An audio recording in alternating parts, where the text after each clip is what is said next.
साथियों, सहपाठियों, आप सभी को मेरा बहुत-बहुत प्यार भरा नमस्कार। स्वागत है आप सभी का मेहरा क्लासेस पे। जैसा कि आप जानते हैं, Madhya Pradesh assistant professor exam 2025 के लिए पॉलिटिकल साइंस विषय के लिए हम सब तैयारी कर रहे हैं, जिसमें मेहरा क्लासेस द्वारा एमपीपीएससी असिस्टेंट प्रोफेसर एग्जाम के लिए हमने सिंघम बैच लॉन्च किया है। इसकी कीमत है केवल 2,999, जिसमें क्या होगा अगर आप इस बैच में ज्वाइन होते हैं तो राजनीति विज्ञान विषय के लिए बहुत सही और सटीक तैयारी, सही रणनीति के साथ और पूरे पाठ्यक्रम को कवर करते हुए हम बहुत व्यवस्थित तरीके से करने वाले हैं। तो अगर आपने कोर्स ज्वाइन नहीं किया है, तो जल्दी से आप कोर्स ज्वाइन कर सकते हैं। आज के इस वीडियो में हम पढ़ने वाले हैं पाश्चात्य राजनीतिक विचारक। हम पढ़ रहे थे, तो अभी उसी के बीच में आपकी जो असिस्टेंट प्रोफेसर एग्जाम की पहली यूनिट है, उसमें जो भारतीय राजनीतिक विचारक है उसको भी शामिल किया गया है। तो उनके साथ साथ हम इंडियन थिंकर को भी पढ़ते चलेंगे। तो इंडियन थिंकर में आज हम पढ़ने वाले हैं कौटिल्य को। आगे इस वीडियो में हम जानेंगे किस तरह के विचार कौटिल्य ने दिए हैं, राज्य को लेकर क्या मंडल सिद्धांत क्या है, न्याय को लेकर कौटिल्य क्या कहते हैं, दंड को लेकर कौटिल्य के किस तरीके के विचार हैं। इसी के साथ साथ जो अर्थशास्त्र बहुत महत्वपूर्ण पुस्तक है कौटिल्य की, इसमें कौटिल्य क्या कहते हैं उनका भी अध्ययन करेंगे। तो बिना किसी देरी किए हम शुरू करते हैं कौटिल्य और समझते हैं आखिर क्या कहा है कौटिल्य ने, है ना। ये अब समझते हैं कौटिल्य को कि आखिर क्या ऐसा किया है कौटिल्य ने, इनका नाम जिस तरह से इनका नाम बड़ा महान थिंकरों में लिया जाता है। तो देखिए, जैसे कि आप जानते हैं कौटिल्य का जन्म जो था, लगभग कौटिल्य का जन्म 300 ईस्वी में 300 ईस्वी पूर्व हुआ था ना, मगध के आसपास इनका जन्म हुआ था और एक तक्षशिला विश्वविद्यालय में प्रोफेसर का काम उस समय करते थे। इन पर एक बुक लिखी है हमारे पूर्व प्रधानमंत्री जवाहरलाल नेहरू ने अपनी पुस्तक डिस्कवरी ऑफ इंडिया। इसमें उन्होंने कौटिल्य के बारे में बहुत विस्तार से लिखा है और इनको बड़े अच्छे एक दूरदृष्टिकारी व्यक्ति के रूप में बताया और भारत के एक महान चिंतक के रूप में इनका वर्णन किया है हमारे जवाहरलाल नेहरू जी ने। और जो कौटिल्य है इनको पहला भारतीय राजनीतिक चिंतन कहा जाता है। मतलब कि पहले जो हमारा भारतीय चिंतन होता था वो कहीं ना कहीं धर्म आधारित था, जिसमें घुमा फिरा कर धर्म की बात की जाती थी, नेतृत्व को शामिल किया जाता था। इसको यूरोपीय जो थिंकर है पॉलिटिकल साइंस में कोई देन मानते ही नहीं थे। भारतीय जो दर्शन ऐसा स्वीकार ही नहीं करते थे कि भारत में राजनीति है या इस विषय में कोई बात की गई। परंतु क्या हुआ, उस समय कौटिल्य की किताब हमारे सामने नहीं आई थी। पर जब कौटिल्य ऐसे व्यक्ति हुए जिन्होंने इन सब से हटकर यथार्थवाद पर बहुत जोर दिया। मतलब इन्होंने जो दर्शन दिया वो पूरी तरीके से नैतिकता से अलग है, धर्म से अलग है और यथार्थवाद पे आधारित है। मतलब कि एक शासन कैसे होना चाहिए और कैसे एक राज्य में शासन किया जाना चाहिए, शासक के क्या कर्तव्य होने चाहिए, इस पर जितने विस्तार से कौटिल्य ने लिखा है अपनी पुस्तक अर्थशास्त्र में, इतना वृहद वर्णन शायद ही दुनिया की किसी किताब में किसी थिंकर ने किया होगा राजनीति को लेकर। यही कारण है कि कौटिल्य को हमारे यहाँ पे राजनीतिक चिंतन का, भारतीय राजनीतिक चिंतन का पिता कहा जाता है। जैसा आप जानते हैं चंद्रगुप्त जो थे उस समय राजा बने और उनको राजा किसने बताया बनाया, कौटिल्य ने। तो कौटिल्य कौन थे? चंद्रगुप्त मौर्य जो उस समय के राजा थे उनके प्रधानमंत्री थे, है ना। और प्रथम भारतीय राजनीतिक विचारक है ना। इन्हें भारत का मैकियावेली भी कहा जाता है, क्योंकि इनकी जो रचना है वो बहुत बाद में, अर्थशास्त्र हमको बहुत बाद में मिलती है, मैं आगे आपको बताऊंगा। इसलिए इनको मैकियावेली कहा जाता है, जबकि होना उल्टा चाहिए कि मैकियावेली जो है उसको यूरोप का कौटिल्य कहा जाना चाहिए, क्योंकि कौटिल्य बहुत बहुत विस्तार से और गहराई से हर एक बिंदुओं पे अपनी बात कहते हैं, है ना। और क्योंकि आप जानते हैं इन्होंने अर्थशास्त्र लिखा, उसमें बहुत राजनीतिक सिद्धांत का जितना व्यवस्थित इन्होंने वर्णन किया है अतुलनीय है, जिसकी कोई तुलना नहीं की जा सकती। कौटिल्य ने क्या किया, नीति शास्त्र और धार्मिक विचारों से हटकर यथार्थवादी विचार दिए जो सटीक और एक राज्य के लिए जरूरी होना चाहिए, है। एक राजनीति को अलग अध्ययन का विषय बनाया, इसे धर्म से अलग किया कौटिल्य ने राजनीति को, है। जो इन्होंने अर्थशास्त्र लिखा मुख्यतः शासन कला पे लिखा कि शासन कैसे होना चाहिए, है। तो इन्होंने किताब लिखी अर्थशास्त्र। अर्थशास्त्र में क्या है, देखो अर्थशास्त्र जो इनकी किताब है इसमें लगभग 15 अध्याय है। अर्थशास्त्र में कितने, इसमें 15 अध्याय है। अर्थशास्त्र में लगभग 15 अध्याय है। 15 अध्याय नहीं, सॉरी, 115 अधिकरण है। मतलब आप मान लीजिए कि अर्थशास्त्र के लगभग 15 भाग है, तो 150 अध्याय है। उन 15 भागों को 150 अध्याय में विभाजित किया गया है और 180 प्रकरणों के माध्यम से या घटनाओं के माध्यम से इसमें कौटिल्य अपनी बात आगे कहते हैं ना। और लगभग इसके जो अध्याय नंबर अध्याय नहीं कहेंगे, आप कहेंगे अभिकरण नंबर जो 6 से 13 है, इनमें कौटिल्य विदेश संबंधों की बात करते हैं अर्थशास्त्र में, है ना? अर्थशास्त्र का मतलब क्या होता है? अर्थशास्त्र का मतलब होता है ऐसी भूमि जहाँ पे लोग निवास करते हैं। लोग जिस जगह पे लोग निवास करते हैं, उस भूमि को क्या कहा जाता है? उस भूमि को अर्थशास्त्र कहा जाता है। अर्थशास्त्र से मतलब आप ये अर्थशास्त्र का इकोनॉमिक्स से मत समझिएगा। यहाँ पर अर्थशास्त्र का मतलब है ऐसी भूमि जहाँ पे जो जनसंख्या से भरी हुई हो, जहाँ लोग निवास करते हैं ना, उसको इन्होंने क्या कहा? अर्थशास्त्र कहा। अर्थशास्त्र में 15 अधिकरण है, जैसे मैंने आपको बता दिया। 150 अध्याय में इसको बांटा है और 180 प्रकरणों का इसमें वर्णन है ना? और अर्थशास्त्र में लोक प्रशासन से लेके जो नैतिकता नागरिक के लिए होनी चाहिए, है ना? जो न्याय क्या होना चाहिए, दंड क्या होना चाहिए, आदि समस्त बिंदुओं पर बहुत बहुत विस्तार से लिखा है कौटिल्य ने, है ना? तो ये उनकी अर्थशास्त्र किताब है। अर्थशास्त्र को और समझते हैं, इसके पहले थोड़ा सा कौटिल्य को और समझिए। कौटिल्य को लेकर बहुत सारी कहानियां प्रसिद्ध है, जिसमें से एक कहानी कुछ ऐसी है कि देखो क्या हुआ था कि जो चंद्रगुप्त मौर्य था, है? महापद्मनंद उस समय मगध का शासक हुआ करता था। उनने क्या किया कि जो चंद्रगुप्त मौर्य है उसको अपनी सेना से निकाल दिया। चंद्रगुप्त मौर्य कौन थे? चंद्रगुप्त मौर्य जो महापद्मनंद है उन्हीं के पुत्र थे, पर एक दासी के पुत्र थे। और चूंकि वो थोड़े से उस उतने सुंदर दिखते नहीं थे, है ना? और दासी पुत्र होने के कारण उनको सेना से निकाल दिया गया था। इसी बीच में क्या हुआ था, महापद्म नंद ने थोड़ा सा घमंडी किस्म का वो शासक था, कौटिल्य को अपनी श्राद्ध के बहाने अपनी सभा में बुलाया। कौटिल्य भी कुरूप थे, है ना? और काले दिखते थे। उन्होंने कौटिल्य का भी बहुत मजाक उड़ाया और उनको अपनी सभा से बाहर कर दिया, जिससे कौटिल्य का बहुत अपमान हुआ। तो वहीं कौटिल्य क्या करते हैं? कौटिल्य एक शपथ लेते हैं कि जब तक मैं महापद्म नंद के पूरे वंश का विनाश नहीं करूंगा, मैं अपनी शिराए मतलब अपनी चोटी नहीं बांधूंगा। तो वो भी एक तरीके से शत्रु हो गया महापद्म कौटिल्य का भी, चूंकि चंद्रगुप्त मौर्य को उन्होंने सेना से निकाल दिया था, तो दोनों कहीं ना कहीं प्रतिशोध लेना चाहते थे। एक बार क्या हुआ, चंद्रगुप्त मौर्य कहीं से गुजर रहे थे, अचानक वो देखते हैं कि एक ब्राह्मण है जो कटीली घास की झाड़ियों में क्या छाछ नहीं डाल रहा। तो वो बड़े उत्सुक हुए कि ये महानुभाव ये ब्राह्मण ये क्या कर रहे हैं। तो ये जाते हैं, चंद्रगुप्त मौर्य पूछते हैं उस ब्राह्मण से कि ये ब्राह्मण आप ये क्या कर रहे हैं, मतलब।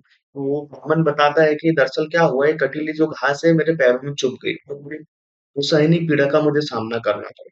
तो मैं इस वजह से मैं इस घास का समूल नाश कर रहा हूँ मही डालकर, ताकि किसी और के पैरों में ना चुभे और किसी और को पीड़ा का सामना ना करना पड़े। तो भैया देखो, ये बात देखकर जो हमारे चंद्रगुप्त मौर्य थे बड़े प्रभावित होते हैं।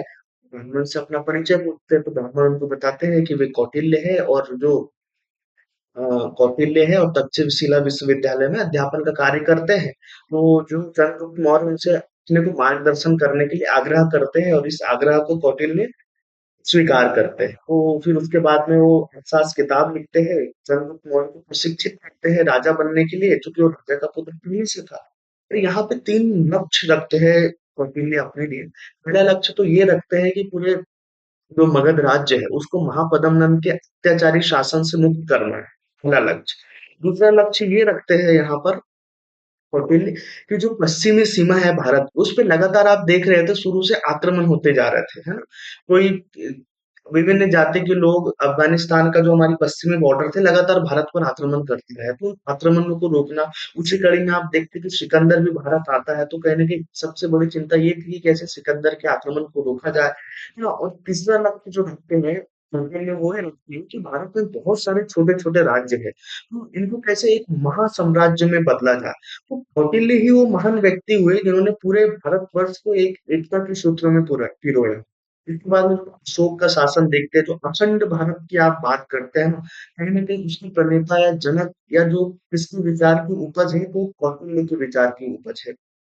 कौटिल्य की बदौलत ही भारत इतने बड़े अखंड भारत में या अखंड साम्राज्य में उस समय हमारे सामने आया, है ना?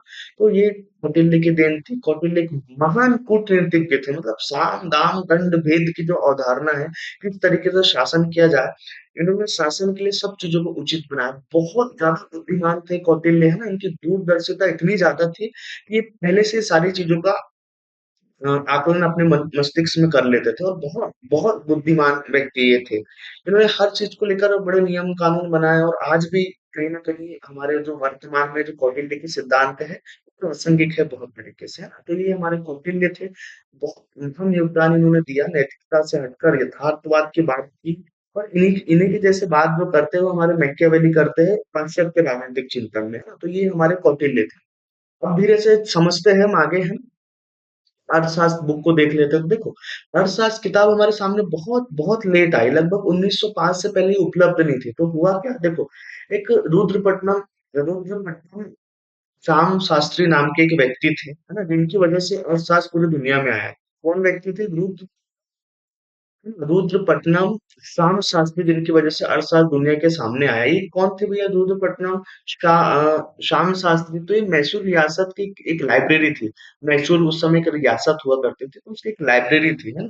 तो ये जो व्यक्ति श्याम शास्त्री उस लाइब्रेरी में पांडुलिपियों का संरक्षण करते थे, मतलब वहां जो किताबें पुरानी पुस्तकें थी उनका संरक्षण किया करते थे रुद्रपट्टनम, स्वामी शास्त्री, श्याम शास्त्री जी। तो क्या हुआ 1905 से पहले, है ना, ये गुमनाम 1905 के आसपास लगभग एक गुमनाम में, मतलब एक ब्राह्मण आता है ना? और ब्राह्मण क्या करता है, पुस्तकालय में आता है और श्याम शास्त्री को संस्कृत भाषा में कुछ सूत्र या पुस्तक, जैसे जो ताड़ की पुस्तक होती है, वो देकर जाता है।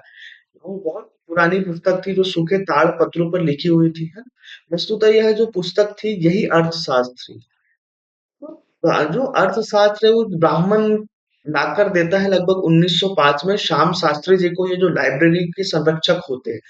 जाकर अर्थशास्त्र ग्रंथ प्रकाश में आता है, हमारे सामने आता है, जिसका अध्ययन किया जाता है और उसका इंग्लिश में अनुवाद किया गया। तब दुनिया के सामने कहीं ना कहीं अर्थशास्त्र किताब आई, तब दुनिया में कहीं ना कहीं एक विचार विकसित हुआ कि जो भारत है, भारत में भी राजनीतिक चिंतन की पद्धति है और बहुत गहरी और बहुत यथार्थवाद को लेकर चलती है। वो किसकी देन है? वो पद्धति देन है कौटिल्य की, है ना? तो वो था अर्थशास्त्र, इस तरीके से हमारे सामने आता है। सॉरी, अर्थशास्त्र में लगभग 34 भाग हैं। सरकार के 34 भागों को बताया है कौटिल्य ने, किसमें? अर्थशास्त्र में, है ना? राज्य में 18 मंत्री होने चाहिए, ऐसा कहते हैं, जिनको क्या कहा, अष्टादश तीर्थ नाम दिए है कौटिल्य ने। सरकार के 34 भाग होंगे, 18 मंत्री होंगे। अर्थशास्त्र जो उस समय स्मृति, जैसे आप देखते हैं ना, बहुत सारे ग्रंथ है, रामायण है, महाभारत, गीता, और जो स्मृतियां है, इस तरह की मनुस्मृति आदि, ऐसा नहीं था, बकायदा एक शास्त्र की तरह लिखा गया है कि राजा कैसा होना चाहिए। इसके बाद में जो अर्थशास्त्र है, अर्थशास्त्र को कौटिल्य ने 4 भागों में बांटा है। 4 अर्थात ज्ञान के 4 प्रकारों को बताया है टोटल, की जो हमारा समाज है इसमें किस तरीके के 4 ज्ञान होते हैं ना, तो ये अर्थशास्त्र में 4 विधाओं का उल्लेख करते हैं, या इनको एक तरीके से 4 प्रकार का ज्ञान कह सकते हैं। तो पहली जो विधा है जिसकी चर्चा कौटिल्य अर्थशास्त्र में करते हैं, वो है अनवीक्षिकी। कौन सी विधा है? पहली विधा है अनवीक्षिकी। अनविच्छिकी में क्या होता है, जो अनविच्छिकी विधा है इसमें मुख्यतः दर्शन, तर्क, इसकी बात की जाती है। अनविच्छिकी विधा में किसकी बात की जाती है? दर्शन और तर्क की बात की जाती है। जैसे देखिए, इसमें चारवाक, है ना, सांख्य, योग दर्शन आदि जो बहुत सारे उस समय दर्शन थे, इन सब का ज्ञान आता है। और यह विधाओं प्रकाश स्तंभ की बात है। तो आन्वीक्षिक की जो विधा है, अर्थशास्त्र में कौटिल्य बताते हैं, मुख्यतः दर्शन और तर्क की बात करती है। दूसरी विधा जो है वो है त्रयी। त्रयी क्या है भैया? तो त्रयी जो है ये सामाजिक जीवन से संबंधित इसमें वर्णन किया गया है इस विधा में। कौटिल्य ने, मतलब ये जो विधा है ये किससे संबंधित है? इसमें सामाजिक चीजें, समाज से संबंधित चीजें, इसके साथ में वेद और जो वर्ण व्यवस्था है, मतलब पूरा सामाजिक व्यवस्था क्या है, उसका वर्णन किया है इस विधा में कौटिल्य ने। तीसरी है वार्ता। पहले तो आप ये समझिए कि विधाओं का उल्लेख, विधा मतलब आप भाग समझ सकते हैं, कि अर्थशास्त्र को 4 अलग-अलग भागों में बाँटा और उसमें अलग-अलग चीज़ों का वर्णन किया है। जैसे तो आन्वीक्षिकी में दर्शन और तर्क की बात करते हैं, है ना? इनके बारे में। दूसरी जो भाग है या विधा है एक अलग, उसमें त्रयी जिसको बोलते हैं, त्रयी में सामाजिक जीवन, वेद, अधर्म, इसकी बात करते हैं कौटिल्य। अगली विधा है वार्ता, जिसको कहते हैं। वार्ता में किसकी बात करते हैं? अर्थव्यवस्था की, मतलब कृषि कैसी होगी, है ना? कृषि क्या होना चाहिए और व्यापार कैसा होगा और क्या-क्या नियम होंगे, इसको उन्होंने राज्य का प्राण कहा है। किसको? वार्ता को, मतलब व्यापार आदि सब चीज़ों को। तो इसमें उसका वर्णन करते हैं वार्ता में। और फिर अगली जो विधा है वो है दंड नीति। दंड नीति में किसका वर्णन किया गया कि शासन कला कैसी होगी, संप्रभुता कैसा होगा, दंड कैसा होगा, है? संपूर्ण जीवन व दंड नीति पर आश्रित है। 3 विभाग जो है दंड नीति पर ही निर्भर है। दंड नीति बहुत महत्वपूर्ण है और ये तीनों विधाएं जो बनी रह पाती है समाज में, उनके पीछे कहीं ना कहीं कारण क्या है? वो कारण है दंड, दंड का होना समाज में। उसकी वजह से तीनों विधा चल पाती है। तो इस तरीके से चार विधा कौटिल्य किसमें बताते हैं? अपने अर्थशास्त्र में बताते हैं। और दंड नीति ही अर्थशास्त्र का मुख्य विषय है। तो अर्थशास्त्र जो किताब है, इसमें सबसे ज्यादा जोर जो देते हैं कौटिल्य, वो किस पर देते हैं? दंड नीति। इनका मानना था कि दंड के माध्यम से ही एक राज्य को बहुत अच्छी तरीके से संचालित किया जाता है। अगर दंड का अभाव है तो राज्य में क्या हो जाता है? मत्स्य न्याय हो जाता है। इन्होंने राज्य की कल्पना ही किस लिए की थी? कि देखो, मत्स्य न्याय क्या होता है? जिसमें ताकतवर व्यक्ति कमजोर लोगों को खा जाते हैं। तो ऐसा ना हो और अराजकता ना मच जाए राज्य में, इसलिए क्या होना चाहिए? दंड होना चाहिए। दंड राजशक्ति का, वह प्रभु सत्ता का प्रतीक है। ठीक है। अर्थशास्त्र के उद्देश्य की प्राप्ति का साधन है। अर्थशास्त्र के जो उद्देश्य है कि राज्य और इन सबकी स्थापना करना चाहता है कौटिल्य, तो उसके पीछे कारण क्या है? एक ही कारण है, और धर्म के द्वारा ही ये सब कुछ संभव है। अर्थ की तुलना वह धर्म कौन है? कौटिल्य का राज्य धर्मनिरपेक्ष राज्य है। मत्स्य न्याय की समाप्ति हेतु राज्य का उद्भव हुआ। मतलब कौटिल्य राज्य शासन में धर्म का सहारा नहीं लेते, बिल्कुल वो तर्क, नियम, कानून पर आधारित है जो राज्य के लिए बनेंगे। ये बहुत बहुत बड़ी देन है कौटिल्य की कि इतनी वैज्ञानिकों बात करते हैं, है ना, शासन को लेकर के, तो शासन धर्म प्रधान नहीं होगा भैया। शासन नियम कानून से चलेगा और सबके लिए समान होंगे, और धन की व्यवस्था करते हैं कौटिल्य। ठीक है। भारतीय कूटनीतिज्ञ और पूर्व प्रधानमंत्री मनमोहन सिंह के राष्ट्रीय सलाहकार हुए शिव शंकर मेनन, उसने क्या कहा है अर्थशास्त्र को लेकर? कि अर्थशास्त्र का सामने आना, चाहे वह सही हो या गलत, राष्ट्रवादी के लिए चेतना का निर्माण करने, भारत के अपने अतीत और भारत क्या कर सकता है उसे लेकर एक नवीन बोध तैयार करने में सहायक रहा है। तो मेनन जी क्या कहते हैं? ये प्रधानमंत्री के सहायक थे, है ना? हमारे सुरक्षा सलाहकार थे मनमोहन सिंह जी के, जो प्रधानमंत्री थे। वो कहते हैं भैया देखो, अर्थशास्त्र का सामने आना, चाहे सही हो या गलत, जो कुछ भी कहे कि भैया सामने आया, ऐसा है वैसा है, तो बहुत सही था। इससे क्या हुआ कि हमारे अंदर कहीं ना कहीं राष्ट्रवाद की चेतना का विकास होता है ना, कि राष्ट्रवाद की चेतना का विकास हुआ। और भारत के अपने अतीत, और भारत के अपने अतीत को बताती है अर्थशास्त्र की, भारत क्या कर सकता है ना, पुराने समय को लेकर हमारे मन में एक बोध जगाती है। इसलिए अर्थशास्त्र बहुत महत्वपूर्ण किताब है। आगे शिवशंकर मेनन जी कहते हैं कि कौटिल्य उन्हीं समस्याओं के बारे में सोच रहा था जिनके बारे में हम सोचते हैं। वह ऐसी स्थिति में था जब कई राज्य थे। वह वैसे ही बहुध्रुवी दुनिया थी जैसी आज है। जैसे 1648 की वेस्टफेलिया संधि के बाद की, मतलब कितनी अच्छी बात यहाँ पर कह रहे हैं शिवशंकर मेनन जी, कि जैसे उस समय जो कौटिल्य जिन समस्याओं के बारे में सोच रहा था, वो समस्या आज भी विराजमान है। क्यों भैया? क्योंकि उस समय भी बहुत सारे राज्य थे। राज्य को सुरक्षित करना था, राज्य में न्याय लाना था, राजा की स्थिति मजबूत करनी थी, गुप्तचर व्यवस्था बनानी थी, न्याय की व्यवस्था करनी थी, है ना? और बहुत सारे राज्यों से कहीं ना कहीं अपने आप को, राज्य को बचाना था। ये सब समस्याओं पे कौटिल्य उस समय सोच रहे थे। वो आज की भी समस्या है। तो इतना अच्छा उन समस्याओं का समाधान कौटिल्य हमारे सामने पेश करते हैं, है ना? जैसे यूनिवर्सिटी ऑफ टेक्सास के जो प्रोफेसर है, वह अर्थशास्त्री, है ना, हनिया अनुवादक, इनका नाम है ऑस्टिन ओनिवेल। ऑस्टिन ओनिवेल क्या कहते हैं? इनका कहना है कि कौटिल्य राजनीतिक रणनीतिकार। ऑस्टिन ओलिवेल ने कहा है कि कौटिल्य जो है वो राजनीतिक रणनीतिकार एक तरीके से। वे राज्य के सेवक है और राजा की शक्ति बढ़ाने की कोशिश करते हैं। इस प्रकार विजुगित्सु द्वारा विजय पाना, शक्ति सत्ता का विस्तार करना कौटिल्य की रणनीति का केंद्र है। तो ये ऑस्टिन ओलिवेल जी कहते हैं कि भैया कौटिल्य जो है ये एक तरीके से राजनीतिक रणनीतिकार है। वो एक राज्य के सेवक है। वो बताते हैं कि राज्य की सेवा, राज्य की शक्तियां कैसे बढ़ाए, इस पर अपने विचार देते हैं कौटिल्य।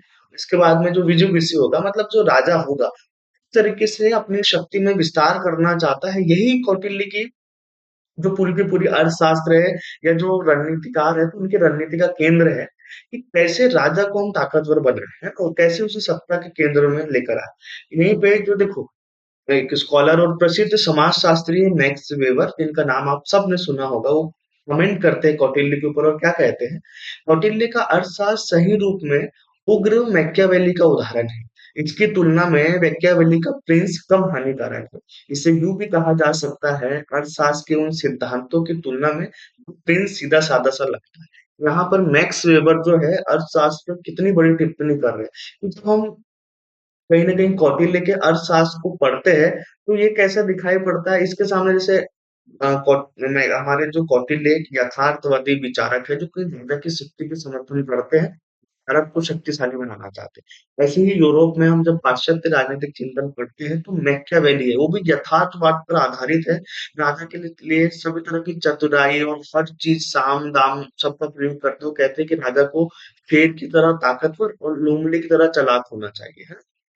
वैसे ही कौटिल्य भी राजा को शक्तिशाली बनाने के लिए हर संभव सुविधा राजा को प्रदान करते हैं कि कैसे भारतवर्ष मजबूत बने। तो यहाँ पे वही बात को कह रहे हैं मैक्स वेबर कि भैया जब कौटिल्य का अर्थशास्त्र पढ़ते हैं तो ऐसा लगता है उग्र मैकियावेली आ गया है। इसकी तुलना में उसका प्रिंस तो कम हानिकारक लगता है कि वो भैया वो इतना डेंजर नहीं है जितना कौटिल्य ने अपने राजा को बना रखा है ना? तो आगे वो कहते हैं अर्थशास्त्र के उग्र सिद्धांतों में जो आगे आगे जो अर्थशास्त्र के सिद्धांत लगते हैं उसकी तुलना में भैया वो द प्रिंस तो बहुत उसका राजा बिल्कुल सीधा-साधा सा लगता है, तो ये कमेंट करते हैं। इसके अलावा अमेरिका के राष्ट्रीय सुरक्षा सलाहकार रहे हैं, प्रसिद्ध कूटनीतिक हेनरी किसिंजर हैं, बड़े प्रसिद्ध व्यक्ति रहे हैं पॉलिटिकल साइंस में। इन्होंने एक पुस्तक लिखी जिसका नाम था वर्ल्ड ऑर्डर 2015। ये बुक भी एग्जाम में पूछी जाती है, इसका नाम है वर्ल्ड ऑर्डर। कब लिखी उन्होंने? ये लिखी उन्होंने 2015 में, है ना? और अर्थशास्त्र शक्ति की आवश्यकताओं को प्रमुख वास्तविकता बताता है। क्या कहते हैं हेनरी किसिंजर कि भैया अर्थशास्त्र जो है वो शक्ति की आवश्यकता को प्रमुख वास्तविक तत्व बताता है, शक्ति पर बहुत जोर देता है, ये उन्होंने कमेंट किया। एक और जो हमारे म्यांमार की मुखिया थी आप जानते होंगे, सन जू की, उनकी कृति है आर्ट ऑफ वॉर, है ना? ये मैकियावेली के 10 हाँ, तो जो कूटनीतिक लोग होते हैं वो किसको पढ़ना पसंद करते हैं? सन तzu की कृति है आर्ट ऑफ वॉर को पढ़ना पसंद करते हैं। जो मैकियावेली का द प्रिंस है, इन दो बिंदुओं को पढ़ना ज्यादा पसंद करते हैं। सॉरी, ये वो नहीं है जिनकी मैं बात कर रहा हूँ। सान तzu की एक थिंकर है जो यथार्थवाद पर लिखते हैं, दूसरे मैकियावेली है ना? मैकियावेली का द प्रिंस भी कौटिल्य के अर्थशास्त्र की तरह है जिसमें वो शक्ति राजनीति की बात करते हैं, ठीक है? फिर गुप्त काल में हुए विशाखा दत्त जिन्होंने मुद्रा राक्षस लिखा है संस्कृत में, है? ये कौटिल्य की जो अर्थशास्त्र है उसी को आधार बनाकर लिखा है। इसमें कौटिल्य का नकारात्मक चित्रण किया गया। कौटिल्य को बिल्कुल जो मुद्रा राक्षस है विशाखा दत्त ने लिखी, उसमें कुटिल जो रणनीतिकार होता है इस तरह का व्यक्ति बताया है। वी आर मेहता जी एक और थिंकर है, वो अपनी पुस्तक लिखते हैं व्यक्ति राजनीतिक चिंतन। इसमें लिखा है कि राजनीति पर कौटिल्य के दो प्रसिद्ध ग्रंथ हैं। ये बताते हैं कि भैया राजनीति पर कौटिल्य के दो प्रसिद्ध ग्रंथ है, एक चाणक्य नीति, दूसरा अर्थशास्त्र है। चाणक्य नीति भूमिका प्रदान करती है, अर्थशास्त्र चाणक्य नीति में वर्णित सिद्धांतों का राज्य में क्रियान्वयन कराता है। मतलब यही बोलते हैं कि भैया जो कौटिल्य है उनकी दो तरह की किताबें हमारे सामने आती है जिसमें से एक किताब है चाणक्य नीति ना, और दूसरी है अर्थशास्त्र। तो चाणक्य नीति तो केवल भूमिका है, उसका जो वास्तविक उदाहरण हमें देखने को मिलता है वो किसमें देखने को मिलता है? तो वो हमें देखने को मिलता है अर्थशास्त्र में, है ना? इसी तरीके से कौटिल्य की बात हम कर रहे हैं तो कौटिल्य क्या कहते हैं? कौटिल्य का बहुत स्पष्ट मत था इस बात पर कि राज्य में भैया दरिद्रता नहीं होना चाहिए, राज्य में दरिद्रता का अभाव नहीं होना चाहिए। मतलब राज्य में ना तो दरिद्रता होना चाहिए, और कौटिल्य कहते हैं कि जो एक अच्छा राज्य होता है ना उसमें दरिद्रता नहीं, मतलब गरीबी नहीं होना चाहिए, और जनता है, जनता के पास वस्तुओं का, चीजों का या धन का अभाव नहीं होना चाहिए। वे कहते हैं जब लोग दरिद्र हो जाते हैं, मतलब गरीब हो जाते हैं, तो लोग लालची हो जाते हैं, और जब लोग लालची हो जाते हैं तो वे उदासीन हो जाते हैं, मतलब कुछ करना नहीं चाहते। उदासीन होने पर वे स्वेच्छा से शत्रु पक्ष की ओर चले जाते हैं और अपने स्वामी का नाश कर देते हैं। कितनी अच्छी बात कह रहे हैं कौटिल्य कि भैया देखो राज्य में किसी किसी तरह की गरीबी मत रहने दो, और ना वस्तुओं का अभाव रहने दो जनता के पास में। उन्हें कम से कम रोजगार और इन सब चीजों से लगा रहना चाहिए, क्योंकि जब लोग गरीब हो जाते हैं, खाली हो जाते हैं, तो वे लालची हो जाते हैं, और जब वो लालची हो जाते हैं तो खुद ही शत्रु पक्ष की ओर चले जाते हैं लालच के कारण। जैसे आज आप देखते हो ना, जब चुनाव आता है तो किस तरीके से जो राजनेता है चुनावों में गड़बड़ी की जाती है, पैसे, शराब इन सब चीज़ों को किस पैमाने पे बाँटा जाता है।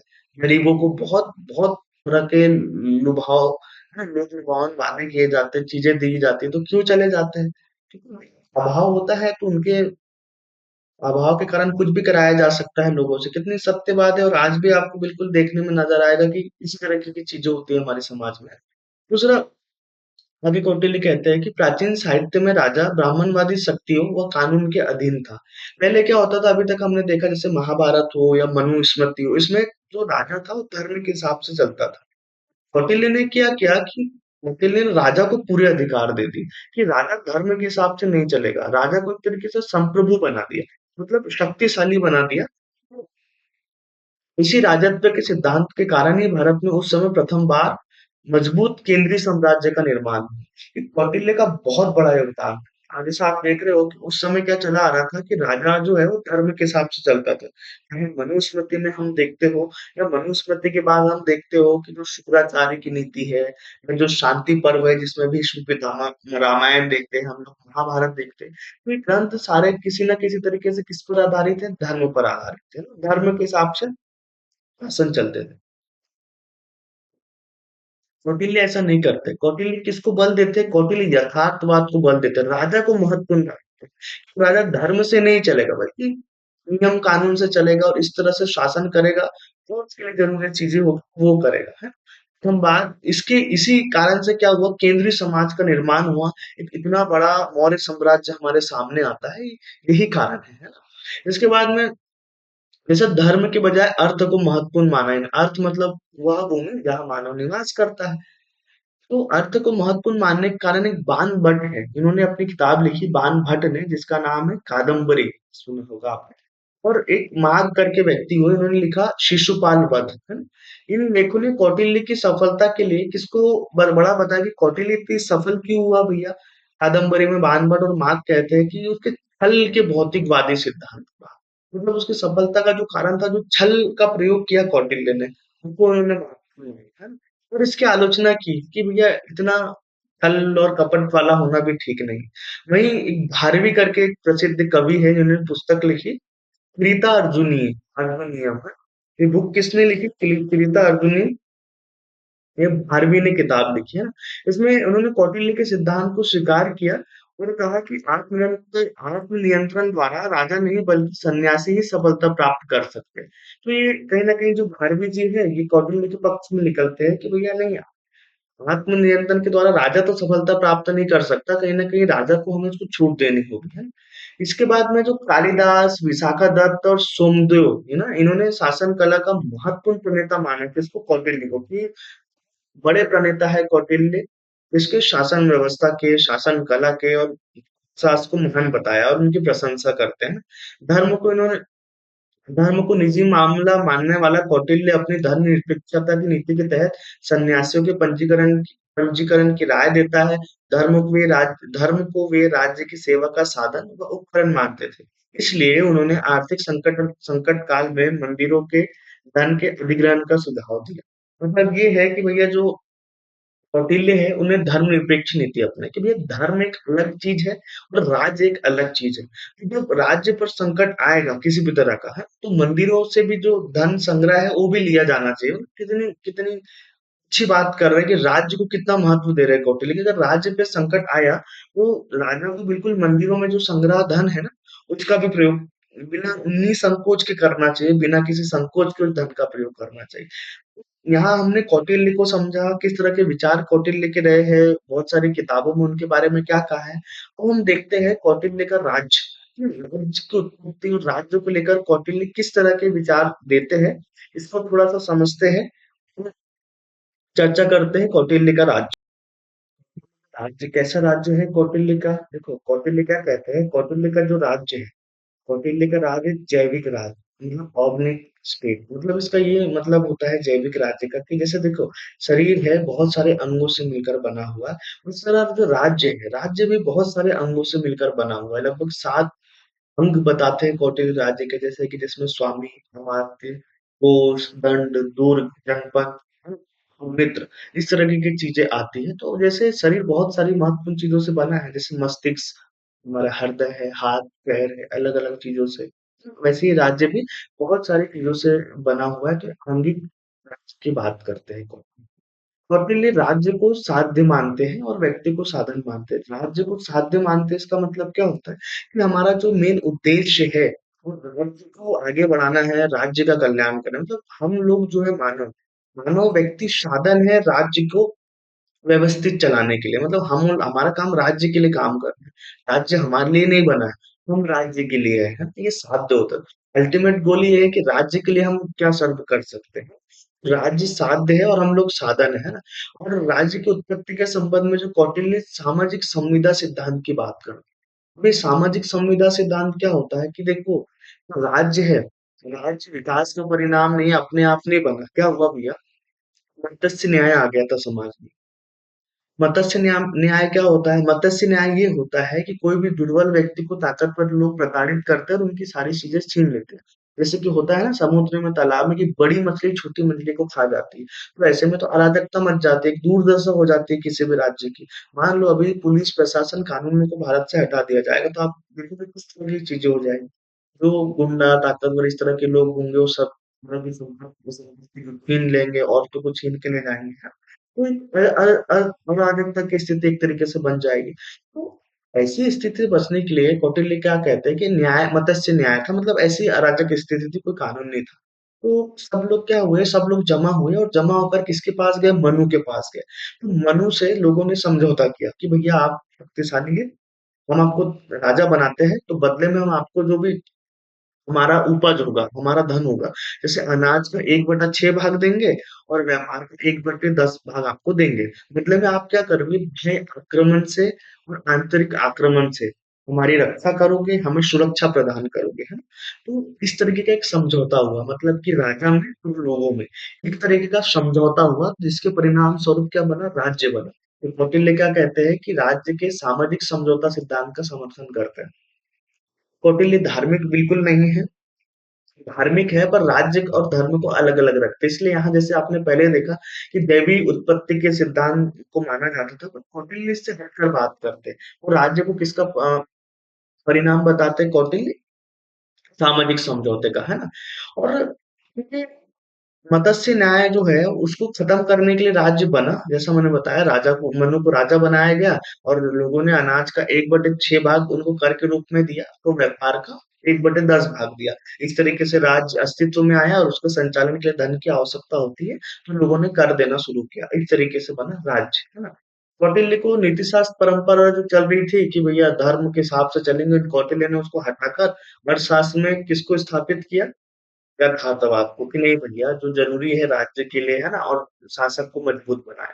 ऐसे प्रथम विचारक थे जिन्होंने राजनीति को एक स्वतंत्र, मतलब एक अलग विषय के रूप में रखा है और आदर्श को नहीं लिया। आदर्श मतलब होता है ख्याली बातें कर रहे हैं कि धर्म ईश्वर ऐसे करेंगे, ईश्वर ध्यान, मैंने कहा नहीं भैया, राजा खुद रखेगा। हम लोग खुद उस राजा पे भी नियंत्रण रखेंगे, राजा ही राज्य का संचालन करेगा, जो भी नियम कानून बनाए जाएंगे उसके द्वारा। यथार्थ पर बल दिया। कौटिल्य ने राजतंत्र प्रणाली का समर्थन किया। कौटिल्य एक शक्तिशाली राजा का और राजतंत्र का समर्थन किया कौटिल्य ने अपने विचार में। तो किसका समर्थन किया? राजतंत्र का समर्थन किया कौटिल्य ने। कौटिल्य के राज्य कैसा था? कल्याणकारी। बोले कल्याणकारी मतलब राज्य का मुख्य उद्देश्य था प्रजा का कल्याण करना। राजा को प्रजा के लिए काम करना राजा का नैतिक दायित्व था। आज का जैसे स्टेट है ना, सरकार बनाते हैं, तो सरकार समाज की भलाई के लिए काम करती है। जो गरीब है उनको मुफ्त में खाना दिया जा रहा है, सुविधाएं दी जाती है, आजकल तो महिलाओं को भी पैसे दिए जा रहे हैं ना, आर्थिक रूप से उनको सक्षम बनाने। इसी तरह का उस तरह का भी जो राज्य था, वो राज्य में सारी व्यवस्था करेगा। तो कौटिल्य का राज्य कैसा है? कौटिल्य का राज्य कल्याणकारी राज्य है। राज्य जो उस समय का राज्य था, इसको लेकर प्रश्न पूछे गए हैं एग्जाम में, तो ये ध्यान से समझिएगा कि जो राज्य का मुख्य लक्ष्य क्या था। मैंने वजह से आपको बताया कल्याणकारी था राज्य ना, लोगों की भलाई का। इसको कहा जाता है मुख्य लक्ष्य प्रजा का योगक्षेम। कौटिल्य ने अपनी भाषा में लिखी है। भैया प्रजा का योगक्षेम मतलब क्या हुआ? इनका मतलब हुआ, देखो, अउपलब्ध और उपलब्ध। अउपलब्ध या अलब्ध इसको कहा जाता है लब्धार्थ, लब्ध परिरक्ष। मतलब नीति का लक्ष्य क्या था कि जो अपर्याप्त है, हिंदी में समझिए, जहां चीजें कौटिल्य ने कही, तो जो अपर्याप्त है उसको प्राप्त करना है, और जो प्राप्त है उसका संरक्षण करना, और जो संरक्षित है उसको और बढ़ाना, और जो बड़ा हुआ है या जो बढ़ी हुई संपत्ति है उसका समुचित तरीके से बराबर तरीके से सभी लोगों में वितरण करना। तो राज्य के मुख्य चार लक्ष्य है। क्या है चार लक्ष्य? देखिए फिर से एक बार इनको देखिए। जो है पहला है जो प्राप्त नहीं है वो प्राप्त को प्राप्त करना, प्राप्त को प्राप्त करना, है ना? दूसरा लक्ष्य क्या है? जो प्राप्त हुआ है प्राप्त का संरक्षण, है ना? तीसरा लक्ष्य है राज्य का जो संरक्षित हमने किया है उसको बढ़ाना, संरक्षित को बढ़ाना, ठीक है। और चौथा है बड़े हुए का वितरण, वितरण। ये चार तरीके के कार्य जो है राज्य को करने। इस प्रकार हम देखते हैं कि राज्य व राजनीति संरचनात्मक व विकासात्मक कार्यों के साथ साथ वितरणात्मक न्याय से भी संबंधित है। कौटिल्य यथार्थवादी विचारक था, अतः राज्य प्रथम था, धर्म नैतिकता राज्य के ध्येय की पूर्ति के साधन थे। जैसे देखा तो राज्य व राजनीति था, मतलब कि इस प्रकार से राज्य का काम राजनीति का संरक्षण करना था, विकास के कार्य को करना था, और वितरणात्मक न्याय, वितरणात्मक न्याय मतलब कि जो राज्य टैक्स लेता था तो सभी लोगों में समान रूप से संपत्ति और सुरक्षा, है ना, और चीजों के वस्तुओं के वितरण को सुनिश्चित करना, न्याय दिलाना अपराधों के लिए, ये किसका काम था? राज्य का काम था। फिर धर्म जो था वो अलग था, और धर्म का बल्कि राज्य के लिए प्रयोग किया जाता था, जबकि पहले उल्टा होता था। क्या हुआ कि जो धर्म है, धर्म राज्य और राजनीति के अधीन हो गया है। धर्म राज्य और राजनीति के अधीन था। अगर राज्य को उसमें मान लो धन अभाव की स्थिति आ जाए, ऐसा समय आ जाए कि राज्य में राज्य के जो राजकोष है उसमें धन नहीं है, तो उस समय मंदिरों के खजाना को भी राजा ले सकता था। धर्म और जो धार्मिक चीजें थी वो अंततः किसके अधीन थी? वो राज्य के अधीन थी, है ना? देखिए यहाँ पे किस तरीके से धर्मनिरपेक्ष हो रहे हैं कौटिल्य, ये धर्म से ज्यादा राज्य को महत्व दे रहे हैं। कौटिल्य के अनुसार धर्म राज्य की सेवा का एक शक्तिशाली साधन है। कौटिल्य ने धर्म को क्या माना कि भैया धर्म जो है ना, वो भी राज्य की सेवा के लिए, मतलब साध्य क्या है? राज्य। कुल मिला के किसके हितों की पूर्ति करना है? राज्य की। और उसके क्या साधन? एक धर्म का साधन लेंगे, लोगों और व्यक्तियों का साधन लेंगे, सब किसके लिए कार्य करेंगे? राज्य के लिए कार्य करेंगे।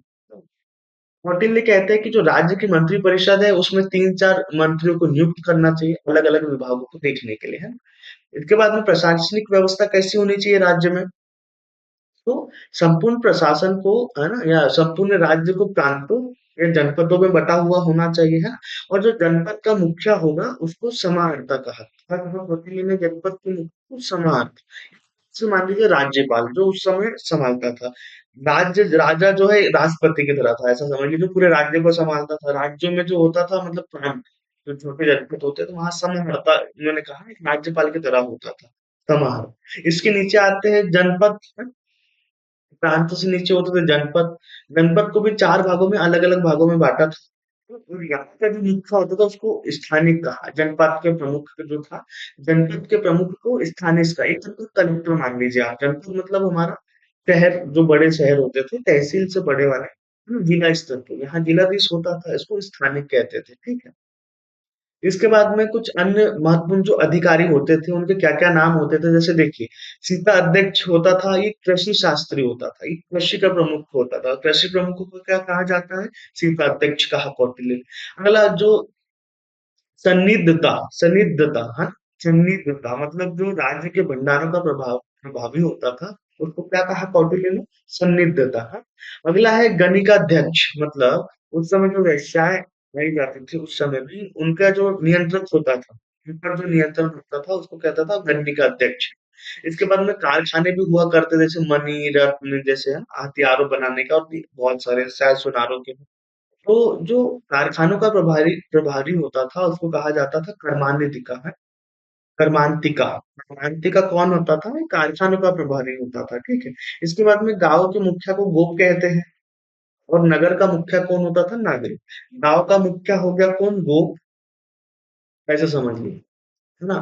गांव, ये हो गया गांव, गांव का मुखिया हो गया गोप, ठीक है। इसके बाद नगर का मुखिया हो गया नागरिक, है ना।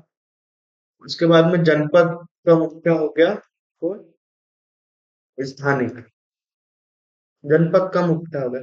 इसके बाद में प्रांतों के मुखिया को क्या कहा गया? समाहर्ता, है ना। और जो राज्य का मुखिया था वो राजा होता था। सीता अध्यक्ष जैसे मैंने बताया ये किससे संबंधित होता था, कृषि से। और एक ही क्वेश्चन पूछा गया है, ये महत्वपूर्ण है इसलिए मैं आपको बता रहा हूँ, ये है रूप दर्शन। रूप दर्शन ऐसा व्यक्ति होता था जो सिक्कों का या मुद्राओं का निरीक्षण करता था, उसको क्या कहा जाता है, रूप दर्शन। जो सिक्के और मुद्राओं का निरीक्षण करता था उसको क्या कहा, रूप दर्शन। ठीक है? कौटिल्य कौटिल्य ने इसके बाद में भ्रष्टाचार के ऊपर भी बहुत विस्तार से लिखा है कि राज्य में किस किस तरीके से भ्रष्टाचार होता था और उनको किस तरीके से रोका जाए। तो कौटिल्य क्या कहते हैं कि नौकरशाही द्वारा किए जाने वाले गबन या धोखाधड़ी को, नौकरशाह द्वारा किए जाने वाले गबन या धोखाधड़ी को भ्रष्टाचार कहते हैं। लगभग 40 तरीके से होता था भ्रष्टाचार। कितने तरीके से, 40 तरीके से भ्रष्टाचार किया जाता था। और भ्रष्टाचार केवल धन लेना, रिश्वत लेना, इनको नहीं कहा जाता। कौटिल्य कहते थे जैसे कोई भ्रष्टाचार के तहत जैसे सिर्फ भौतिक पदार्थ, धन, संपत्ति, गिफ्ट लेना नहीं आता था, बल्कि कोई जैसे किसी पद पर बैठा हुआ व्यक्ति है, वो अपने पद का अगर दुरुपयोग करता था, है ना? जैसे किसी के हित में गलत फैसला दे दिया या कुछ भी अपने लिए ले लिया, लोगों को डराया धमकाया, कुछ भी, अगर उस पद का अपने हित में दुरुपयोग किया तो ये भी भ्रष्टाचार की श्रेणी में आता था। आगे कौटिल्य लिखते हैं कि जैसे यह जानना असंभव है कि पानी में तैरती मछली पानी पी लेती है। ठीक उसी प्रकार यह जानना भी नामुमकिन है कि अधिकारी वर्ग या नौकरशाही के वर्ग के लोग भ्रष्टाचार या पैसों का गबन किस तरीके से कर ले। इतनी अच्छी बात कही कि जैसे मछली पानी में होती है तो हम जान ही नहीं सकते कि वो पानी कब पी लेगी। तो अब ये भ्रष्टाचार भी ऐसा ही है कि प्रशासन में कब भ्रष्टाचार हो जाए, किस तरीके से लोग भ्रष्टाचार कर ले, यह भी पता लगाना बहुत बहुत मुश्किल काम है। उस समय कौटिल्य ने भ्रष्टाचार की रोकथाम करने के लिए, भ्रष्टाचार के विरुद्ध कार्रवाई करने के लिए एक समिति बनाने का सुझाव दिया था। जैसे आज हमने जो अधिकरण बनाए हैं भ्रष्टाचार की रोकथाम के लिए, तो उस समय भी कौटिल्य कहता था कि कम से कम 3 व्यक्तियों की एक समिति बनाए जो कम से कम भ्रष्टाचार को दूर करने के सुझाव देगी और भ्रष्टाचार के मामलों को देखेगी। तो ये भ्रष्टाचार को लेकर कौटिल्य ने कहा। अगला कौटिल्य आगे कहते हैं, व्यापारिक संगठन बताते हैं कि किस तरीके से उस समय 3 व्यापारिक संगठनों की बात करते हैं कौटिल्य। एक जो था शिल्पियों का संगठन, दूसरा मजदूरों का संगठन हमको दिखते हैं शास्त्र में, और तीसरा संगठन दिखता है व्यापारियों का, है ना? 3 लोगों के संगठन दिखते हैं, शिल्पियों का संगठन और मजदूर संघ जो होते थे ना, उनका संगठन दिखता है और व्यापारियों का संगठन दिखता है। तो ये 3 तरह के संगठन हमारे सामने आते हैं। इसके बाद में हम देखते हैं कौटिल्य की जो न्याय व्यवस्था है वो किस तरह की है ना। 2 तरह के न्यायों का कौटिल्य वर्णन करते हैं। थोड़ा सा ध्यान से हम कौटिल्य के न्याय को समझते हैं, क्या क्या कहा कौटिल्य ने न्याय को लेकर, इसको समझते हैं। और हम कौटिल्य के न्याय की बात कर रहे हैं तो देखो, कौटिल्य ने 2 तरह के न्यायालय बताए मुख्यतः, जो आज भी आप देखते हो ना, 2 तरह के न्यायालय पाए जाते हैं। एक पहले जो न्यायालय कहते हैं कौटिल्य, वो है धर्मस्थली न्यायालय। धर्मस्थली न्यायालय को उस समय कहा जाता है दीवानी न्यायालय, है। इस तरह जो न्यायालय थे दीवानी संबंधी मामलों को देखते थे। दीवानी मतलब जमीन जायदाद, है ना? और जो इनका न्यायाधीश था वो व्यवहारिक तरीके से यहाँ के मामलों का समाधान करता था, है ना? न्यायाधीश कैसा था, व्यवहारिक तरीके से इन मुकदमों का, जो दीवानी मुकदमे थे, इनका समाधान करता था। अगला जो है कंटक शोधक न्यायालय, मतलब कंटक शोधक मतलब फौजदारी न्यायालयों को कहा जाता था, है ना? इनके जो न्यायाधीश होता था उसको कहा जाता था प्रतिष्ठा। ये फौजदारी, फौजदारी मतलब जिसमें चोरी, डकैती या फिर जो हिंसा जो होती है ना, मार और लूट लपाट, इन सब के केस काय में आते हैं, फौजदारी में आते हैं। तो फौजदारी न्यायालय को प्रतिष्ठा कहा है कौटिल्य ने। 2 तरीके के न्यायालय थे, 4 स्तरों पर न्यायालय पाए जाते थे। अर्थशास्त्र में कौटिल्य बताते हैं 4 स्तर पे होते थे। जैसे एक जनपद स्तर पर होता था, जनपद संधि न्यायालय इसको कहते हैं। अगला था संग्रह न्यायालय, अगला एक द्रोणमुख और एक स्थानीय, मतलब स्थानीय स्तर पर जो न्यायालय होता था ग्राम के ऊपर उसको स्थानीय न्यायालय, उसके ग्राम के ऊपर होता था द्रोणमुख, है ना? द्रोणमुख न्यायालय। संग्रह इसके ऊपर अगली इकाई होती थी, तो यहाँ क्या होता था, संग्रह न्यायालय। और जनपद न्यायालय मतलब जो प्रांत में होते थे उनको जनपद न्यायालय कहा जा रहा है। इसके बाद में कौटिल्य ने अर्थशास्त्र में 17 प्रकार के कानून बताए। मुख्यतः 2 तरीके से न्याय होगा, 2 तरीके के, मतलब कानून को, है ना, न्यायालय को 2 तरह का, एक जो फौजदारी मामले देखेंगे और दूसरे दीवानी मामले देखेंगे। और 4 स्तर पे होंगे, जैसे स्थानीय स्तर पे, जोन के स्तर पे न्यायालय होगा, संग्रह के स्तर पर होगा और एक जनपद के स्तर पर होगा, है ना? 4 स्तर पर होंगे। 17 प्रकार के कानून होंगे, मतलब अलग-अलग अपराध के हिसाब से कानून होंगे और उनके अनुसार इनको दंड दिया जाएगा। जैसे आपने देखा दंड का, जैसे महाभारत हो या हमारे जो भारतीय चिंतन की परंपरा रही है, दंड का बहुत महत्व है। दंड नीति दंड को ही भारतीय चिंतन में दंड नीति कहा गया ना। दंड का बहुत महत्व है हमारे प्राचीन भारतीय चिंतन में। तो कौटिल्य भी दंड को आगे बढ़ाते हैं और अलग अलग अपराध के लिए अलग अलग दंड देने की बात कौटिल्य कहते हैं। मतलब ये कौटिल्य का जो दंड है, थोड़ा सा आपको लगेगा कि ये यथार्थवादी व्यक्ति है। यहाँ जब कौटिल्य दंड की बात करते हैं तो थोड़ा सा अंतर देखने को मिलता है। जैसे कौटिल्य कहते हैं सबको समान दंड की बात नहीं करते। जैसे इनका मानना है कि अगर कोई गर्भवती स्त्री है तो उसको कम दंड दिया जाना चाहिए, है ना? अपराध के हिसाब से तो दंड दिया जाना चाहिए, पर गर्भवती को कम दंड दिया जाना चाहिए, है ना? और वर्ण व्यवस्था के अनुसार दंड दिया जाना चाहिए। मान लीजिए चाहे एक ही तरह का अपराध हो, मान लो चोरी करना, तो उसके लिए ना जो ऊंचे व्यक्ति होंगे या जो वर्ण व्यवस्था में ब्राह्मण और ये लोग होंगे, तो कम दंड दिया जाना चाहिए, क्योंकि इनका मानना था कि इनका योगदान ज्यादा होता है समाज में। दूसरे वर्ग के लोगों को ज्यादा दंड दिया जाना चाहिए। दो तरह के दंड देने की बात करते हैं कौटिल्य, दैहिक और कायिक। मतलब दैहिक, इसको कायिक है, मतलब शरीर से दंड दिया जाए कि जेल में बंद कर दिया जाए, है ना? कोड़े लगाया जाए जो शरीर को कष्ट देते हैं, जैसे जैसे फांसी की सजा अंतिम विकल्प होती है, ये हो गया कायिक या दैहिक दंड। इसका दूसरा तरीका होता है आर्थिक दंड, जैसे आज भी होता है, दोनों तरीके के दंड चल रहे हैं। एक तो जो शारीरिक रूप से जो दिया जाता है शारीरिक दंड, इसको दैहिक या कायिक दंड कहा जाता है। दूसरे तरीके का दंड होता है जिसको कहते हैं आर्थिक दंड, कि इतने रुपए का आप पे जुर्माना लगाएगा। तो कौटिल्य ने भी कहा कि ये दो तरीके के दंड उस समय भी होने चाहिए। दंड के अंदर इन्होंने सेना को भी शामिल किया। मान लो अगर सेना भी गलती करती है तो सेना को भी दंड दिया जाएगा, चाहे इसमें सभी तरह की सेना थी, हाथी घोड़े पैदल रथ है, ये चतुरंगी सेना इनको कहा जाता है। अगर ये भी दंड के अंदर में आती थी, इनके द्वारा भी अगर कुछ किया जाता है तो ये भी दंड की बात करते हैं। हम कौटिल्य का सप्तांग सिद्धांत, जो मंडल सिद्धांत है, इसके बाद में मंडल सिद्धांत को देखेंगे। पहले सप्तांग सिद्धांत है कौटिल्य का, बहुत महत्वपूर्ण है। जैसे जानते हैं कौटिल्य ने आंगिक राज्य दिया है। जैसे शरीर में बहुत महत्वपूर्ण अंग होते हैं अलग अलग, है ना, जिनसे मिलकर शरीर बना। वैसे राज्य के भी 7 महत्वपूर्ण अंग होते हैं जिनसे मिलकर राज्य बनता है। पहला जो अंग होता है राज्य का, जैसे 7 अंग बताए हैं कौटिल्य ने जिनसे मिलकर राज्य बना है, और ये क्या है, कैसे काम करती है, इसी को उन्होंने सिद्धांत के नाम से समझाया है, जिसको कहा जाता है सप्तांग सिद्धांत। ये बहुत महत्वपूर्ण सिद्धांत है कौटिल्य का, है ना? और इनका क्रम भी पूछा जाता है कि किस क्रम में बताया, तो ये उनका सही क्रम है। तो देखिए, पहला जो अंग है स्वामी, जैसे शरीर में हमारे मस्तिष्क बहुत महत्वपूर्ण होता है, वैसे ही राजा को कौटिल्य ने राज्य का मस्तिष्क कहा है, कि जितना मस्तिष्क महत्वपूर्ण होता है वैसे ही राजा महत्वपूर्ण होता है।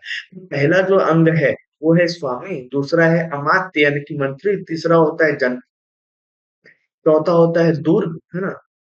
पांचवा है कोष, छठवां है दंड और सातवां अंग जो है वो है मित्र, है। तो इस 7 अंगों से मिलकर राज्य बना हुआ है। थोड़ा सा इन अंगों को पढ़ लेते हैं, ठीक है? जैविक अंग के अनुसार ये थ्योरी दी है ना? राज्य जीव की तरह होता है और व्यक्ति उसके अंग है। जैसे राज्य एक जीव है मान लो, और हम उसके अंग है, जैसे शरीर है हमारा पूरा, उसके अंग जैसे उंगलियां है, मस्त वैसे ही है। तो ये मानते हैं कि राज्य भी, मान लो आप, राज्य क्या है? राज्य एक जीव की तरह है जिसके अंग ये 7 है, जिसमें हम लोग भी आते हैं, ठीक है, प्रजा, हम भी उसके अंग है। सप्तांग सिद्धांत यानी कि 7 अंगों के मिलने से जो बना है वो है सप्तांग हो गए, ठीक है? तो राजा, अब पहला इसमें हम देखते हैं राजा है स्वामी। तो राजा प्रथम और सबसे महत्वपूर्ण अंग है। राजा मस्तिष्क की तरह है ना, राज्य के। राजा को शारीरिक, मानसिक, बौद्धिक और आत्मिक गुणों से युक्त होना चाहिए। कौटिल्य कहते हैं राजा में 4 क्वालिटीज होना चाहिए। सारे राजा शारीरिक, मानसिक, है ना, बौद्धिक और आत्मिक गुणों से युक्त होना चाहिए। मतलब इतने गुण होना चाहिए राजा में, तभी वो राजा बनने के काबिल होगा, तभी वो शासन अच्छे से चला सकता है।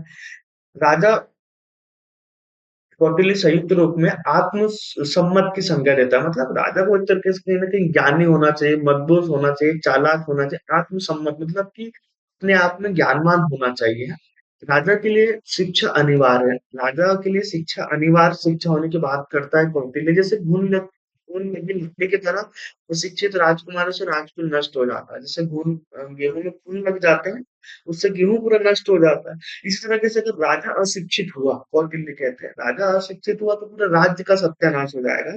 इसलिए राजा ने कैसा होना चाहिए? शिक्षित होना चाहिए। प्लेटो का राजा एक तरीके से आप कह सकते हैं, जैसा फिलोसोफर किंग था प्लेटो का राजा, तो कौटिल्य का जो राजा है ये कहीं ना कहीं उसी तरीके का किंग है। प्लेटो जो है 35 वर्ष, उसके बाद में 15 वर्ष प्रशिक्षण और राजा के विवेक को विधि मानता है। तो कौटिल्य भी राजा को बहुत महत्व देते हैं।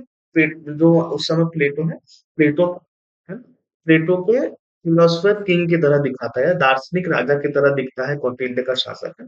कौटिल्य के अनुसार चक्रवर्ती राजा में मुख्यतः तीन तरीके के गुण होने चाहिए। जैसे उसमें बुद्धिमत्ता होनी चाहिए, सैनिक क्षमता भी होना चाहिए और वित्तीय सावधानी भी होना चाहिए। मतलब पैसे ध्यान से खर्च कर रहे राजा है ना, सैनिक शक्ति खुद रखता हो, उसके साथ साथ बुद्धि हो किस शासन चलाने की है। कौटिल्य लोक कल्याणकारी राज्य का चूंकि समर्थक है, तो वो कहता है कि निरंकुश व अत्याचारी राजा की अपेक्षा प्रजा का प्रश्न न होना ही अच्छा है। राजा ने निरंकुश व अत्याचारी नहीं होना चाहिए, बल्कि प्रजा का या राजा का, अगर राजा निरंकुश अत्याचारी हो तो इससे अच्छा राजा हो ही ना। अगर हो तो प्रजा का रक्षक हो, है ना, और प्रजा के हित में काम करने वाला व्यक्ति ही राजा हो। कौटिल्य का अब सवाल ये उठता है, जब कौटिल्य राजा को इतनी शक्ति दे रहा है तो क्या कौटिल्य का राजा एकदम निरंकुश होगा भाई? इस पर कोई कंट्रोल नहीं होगा किसी व्यक्ति का या किसी, ऐसा नहीं। कौटिल्य का राजा निरंकुश नहीं है, राजा पे बहुत सारे नियंत्रण है। जैसे कैसे? धार्मिक नियम रीति रिवाज से राजा बंधा हुआ है। मंत्री परिषद है उसको कंट्रोल करने के लिए, और जन लोगों का नियंत्रण है राजा पे। और राजा को इस तरीके शिक्षित और प्रतिशिक्षित, मतलब शिक्षण और प्रशिक्षण राजा का इस तरीके से किया जाता है कि वो निरंकुश हो ही नहीं सकता। इसके अलावा राजा की बहुत कठिन दिनचर्या है, कठिन दिनचर्या, लगभग जिसमें 8-8 पहर होते हैं 24 घंटे में ना, और एक पहर होता है 1.5 घंटे का। तो इस तरीके से मान लो कि 24 घंटे पूरे राजा के बंधे हुए थे। तो क्या क्या करेगा? इसमें 8 पहर थी और इसमें 8 पहर थी। 8 पहर 1.5 घंटे की होती थी ना, तो 16, और इस तरीके से पूरे 24 घंटे राजा व्यस्त होता था कि सोन कितने पहर सोएगा, कितने पहर किससे मिलेगा, है ना, कितने पहर आराम करेगा, कितने पहर शासन के कार्य करेगा। तो राजा कहीं ना कहीं कौटिल्य का बना हुआ था, तो निरंकुश नहीं हो सकता है। अर्थशास्त्र के प्रथम अधिकरण में विनयाधिकरण में राजा के जीवन और व्यवहार का वर्णन है। जो अर्थशास्त्र का प्रथम अधिकरण है, इसमें कौटिल्य राजा का क्या व्यवहार होना चाहिए उसके बारे में लिखता है।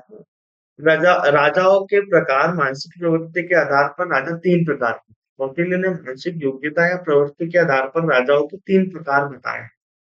पहला जो प्रकार है धर्म विजयी राजा, धर्म विजयी राजा, इसको सबसे श्रेष्ठ प्रकार बताया है। मानसिक प्रवृत्ति होती है राजाओं की, तो एक प्रवृत्ति होती है कौन सी? धर्म विजय की। इसको कौटिल्य ने सबसे अच्छा राजा बताया है। ऐसा राजा गौरव और प्रतिज्ञा पाकर ही संतुष्ट हो जाता है। जो धर्म प्रतिष्ठित राजा होता है, जो धर्म प्रतिष्ठित होता है, वो क्या करता है?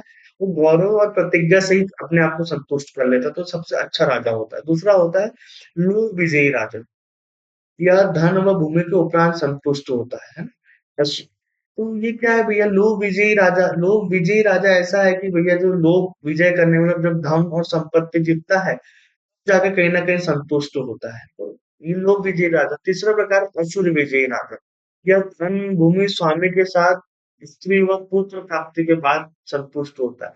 मतलब और जो तीसरे प्रकार का राजा कौटिल्य ने बताया, वो है अशूरप्रिय राजा। ये कौन सा होता है अशूरप्रिय राजा? भैया अशूरप्रिय राजा वो होता है जो धन भूमि पुत्र स्त्री इनके मिलने के बाद संतुष्ट होता है, वो होता है अशुरविजयी राजा। देखो, मानसिक तीन अवस्था जीतने की बात कौटिल्य करते हैं। पहला राजा जो धर्म विजय है, जिसने जिसने धर्म को जीत लिया है, वो बहुत अच्छा राजा है। वो सिर्फ प्रज्ञा प्रतिष्ठा, आत्मसम्मान अनुशासन से संतुष्ट हो जाता है। जो लोभी राजा होता है वो धन से संतुष्ट होता है, और जो असुर होता है वो धन संपदा स्त्री पुत्र सबकी कामना करते रहता है। इस तरीके से तीन किस्म के राजा, या इनमें आप कह सकते हैं कि कुछ मानसिक चीजें दिखती है। तीन तरीके के राजा दिखते हैं जिनकी बात कौटिल्य करते हैं। उसके बाद में कौटिल्य जो है ना, कौटिल्य एक नए राजा की जगह, एक अगर अस्वस्थ पुराने राजा को ज्यादा श्रेष्ठ मानते हैं। कौटिल्य का मानना ये है कि अगर नया राजा है तो उससे अच्छा तो जो बीमार और पुराना राजा है वही अच्छा है। क्यों अच्छा है भैया? तो जो पुराना राजा होता है ना, वो सारे नियम कानून रीति रिवाज और परंपराओं को जानता है। उसके जानने से क्या, वो सब चीजों के नियंत्रण में रहता है, उसको पता होता है कि शासन कैसे होना चाहिए। अनुभव होता है कि कहीं हिंसा ना हो और क्या कार्य कैसे करना है। क्योंकि नया राजा इन सब में दक्ष नहीं होता है तो कहीं ना कहीं अव्यवस्था उत्पन्न हो जाती है। इसलिए नए राजा से अच्छा वो पुराने राजा को ही मानता है हमारा कौटिल्य। तो और कौटिल्य का मानना है कि राजा जो है उच्च कुल में पैदा हुआ राजा श्रेष्ठ हो सकता है। तो उच्च कुल में पैदा होता है तो जनता उसकी जो बात है आसानी से मान लेते हैं, जिसको राजवंशी अनुवांशिकता का सिद्धांत कहते हैं। मतलब कि ऐसे एक साइकोलॉजी होती है ना लोगों की कि राजा अगर उच्च कुल में पैदा हुआ होगा तो लोगों में कहीं ना कहीं आदर्श मानने की या इज्जत करने की प्रवृत्ति हमारे खून में बनी हुई है। इसलिए कौटिल्य कुलीन राजा की बात करता है। कौटिल्य एक यथार्थवादी और व्यवहारिक दार्शनिक है। बहुत यथार्थवाद और व्यवहार पे बल देता है, कौटिल्य जैसा होना चाहिए।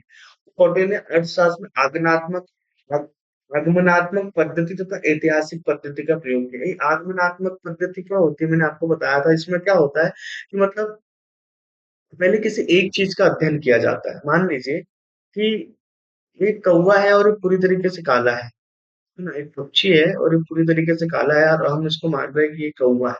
तो एक कौवा है, अगर वो काला है, हाँ, तो जितने पक्षी होंगे और एक कौवा है अगर ये काला है, तो हम इसको सीधा अप्लाई कर देंगे कि भैया और भी तो बहुत सारे कौवे हैं। कौवे ऐसा होता है, काला होता है, काला, तो दूसरे कौवे भी ऐसे होंगे। तो अनुमानात्मक पद्धति में जैसे कौटिल्य ने एक राज्य का अध्ययन किया और उसको अप्लाई कर दिया कि पूरे राज्य ऐसे ही होंगे और ऐसे ही होना चाहिए। ऐतिहासिक पद्धति का उन्होंने जैसे सामाजिक समझौता सिद्धांत लिया है, वो मनु से लिया है, तो किस तरीके से ऐतिहासिक पद्धति का भी प्रयोग किया है वो भी हमारे सामने है। अगला जो हमारे सप्तांग सिद्धांत में बिंदु आता है, जो दूसरा महत्वपूर्ण अंग है उस सिद्धांत का, वो है अमात्य या मंत्री। मंत्री को राजा के बाद बहुत महत्वपूर्ण माना है कौटिल्य ने। कौटिल्य ने जो है ना, ये भी प्रश्न पूछा गया है। कौटिल्य ने राजा व अमात्य को, जैसे जो स्वामी जो राजा है, जो मंत्री है मतलब अमात्य, इनको एक ही गाड़ी के दो पहिए कहा है। जो एक दूसरे के बिना बेकार है। मतलब जितना इंपॉर्टेंट राजा है उतने इंपॉर्टेंट मंत्री है शासन। तो एक गाड़ी में जैसे दो पहिए होते हैं, उसे देख कौटिल्य ने क्या कहा है कि जो अमात्य और जो मंत्री हो एक ही गाड़ी के दो पहिए हैं जो एक दूसरे के बिना बेकार है। कौटिल्य ने मंत्रिपरिषद के अध्यक्ष को, मंत्रिपरिषद जो होती है उसके अध्यक्ष को बहुत महत्वपूर्ण माना है। जो मंत्रियों का अध्यक्ष होता है वो बहुत महत्वपूर्ण होता है राज्य के लिए। उन्होंने मंत्रियों को वेतन देने का समर्थन किया, और यहाँ तक कि मंत्रियों की योग्यता को भी लिखा है कि कोई ये वंशानुगत नहीं होगा। मंत्रियों में भी योग्यता होनी चाहिए, तभी उनको कहीं ना कहीं शासन कार्य सौंपे जाएंगे। इसके अलावा कौटिल्य ना मंत्रियों पर नियंत्रण रखने के लिए गुप्तचर व्यवस्था के माध्यम से उनकी बहुत परीक्षा ली जाती थी। मंत्री ऐसे खुला छोड़ देने का वर्णन नहीं करते। कौटिल्य कहते हैं कि मंत्री पर नियंत्रण रखने के लिए गुप्तचरों के माध्यम से समय समय पर मंत्रियों की परीक्षा ली जाती थी। जैसे कैसे परीक्षा ली जाती थी, देखो चार तरीके से मंत्रियों की परीक्षा लेने की बात करते हैं कौटिल्य। एक तरीका था जिसको कहता था धर्मोपदा। धर्मोपदा, इसमें क्या होता था, धर्म के द्वारा अमात्य के हृदय की पवित्रता का परीक्षण किया जाता था। धर्म के विभिन्न रीति रिवाजों और सब चीजों के द्वारा क्या किया जाता था, उनकी आत्मा का परीक्षण किया जाता था। जो धर्म का डर उस समय बहुत हुआ करता था, तो इससे क्या मंत्री गलत काम नहीं करते। दूसरा तरीका होता था कामोपदा। मतलब इसमें क्या होता था, स्त्री समागम के अवसर उपस्थित कराने के द्वारा, मतलब इस तरह की चीजें उपलब्ध कराई जाती थी, माहौल मंत्रियों को दिया जाता था और उनके चरित्र को चेक किया जाता था।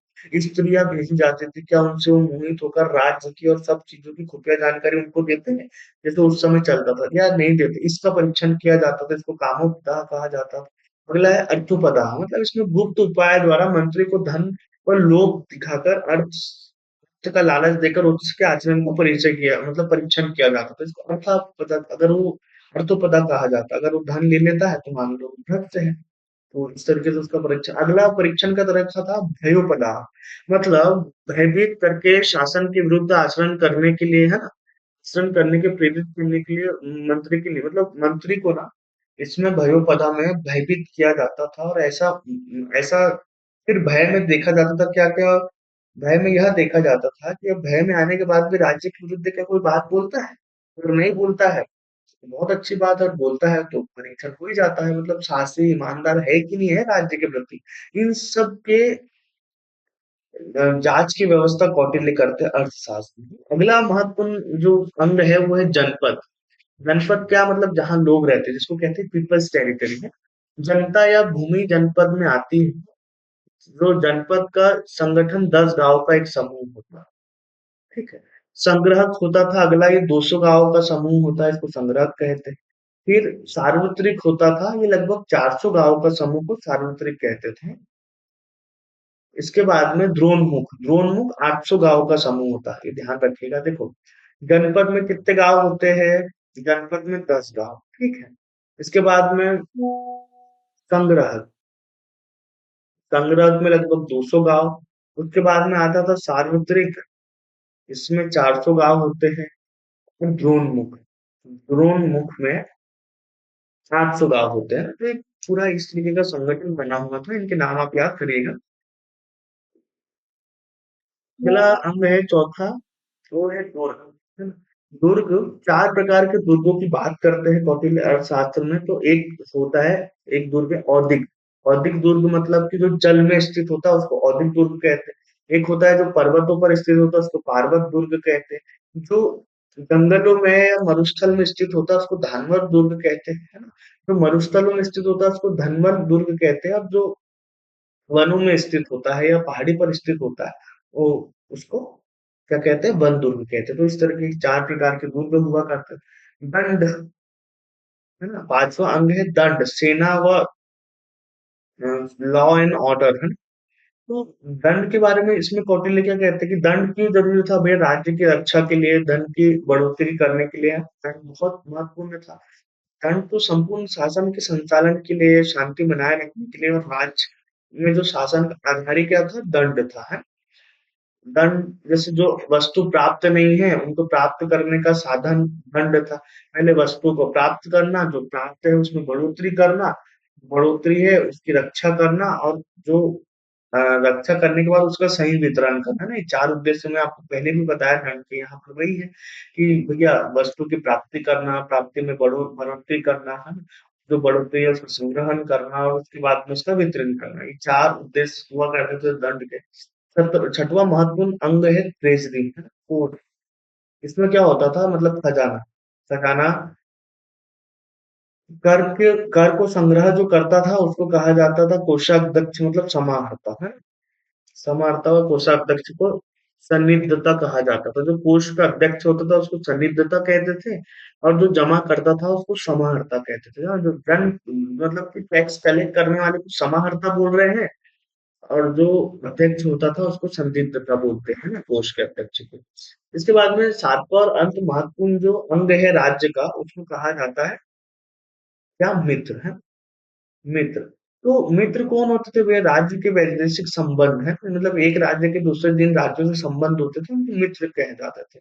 आधुनिक राज्य के ये अंग थे, मतलब उस समय मित्र मतलब एक राज्य के दूसरे राज्य कुछ मित्र होना चाहिए जो राज्य की सुरक्षा के लिए जरूरी होते। तो ये 7 अंग थे उस समय। तो ये उस समय राज्य के 7 महत्वपूर्ण अंग हुआ करते थे, जिनको हमने बारी बारी से देखा। वे है, पहला महत्वपूर्ण अंग हमने पढ़ा स्वामी, दूसरा अमात्य, तीसरा जन, चौथा दूर, 5वां हमने पढ़ा कोष, 6वां हमने पढ़ा दान, और 7वां जो हमने देखा अंग वो है मित्र। है ना? तो इस 7 अंगों से मिलकर उस समय राज्य बना था। जैसे आज के समय में आधुनिक राज्य में क्या है? देखो, कौटिल्य की धारणा जो थी ना राज्यों को लेकर, कहीं ना कहीं आज भी चल रही है। आज के जो आधुनिक राज्य के महत्वपूर्ण अंग क्या है? जैसे सिर्फ 3 अंग है, 4 अंग आप कह सकते हो। तो पहला अंग है संप्रभुता, आज के समय में बहुत महत्वपूर्ण, उस समय संप्रभुता नहीं है। दूसरा सरकार है, इन्हीं को अमात्य या मंत्री आप कह सकते हो। तीसरा है जनसंख्या। 3 ही अंग है आज जो महत्वपूर्ण है, जिसमें संप्रभुता, सरकार और जनसंख्या। और एक चौथा अंग आप कह सकते हो भूमि या जनपद, जो आज हम आधुनिक राज्य के लक्षण मानते हैं ना। वो सप्तांग सिद्धांत में जो 7 अंग बताए हैं ना कौटिल्य ने, उनकी जो तुलना हमारे शरीर के अंगों से की है। जैसे देख लीजिए, ये भी पूछा जाता है, तो जो सर है, राजा की तुलना मस्तिष्क की से की है। किससे की है राजा की तुलना कौटिल्य ने? हमारे सर या मस्तिष्क से की है।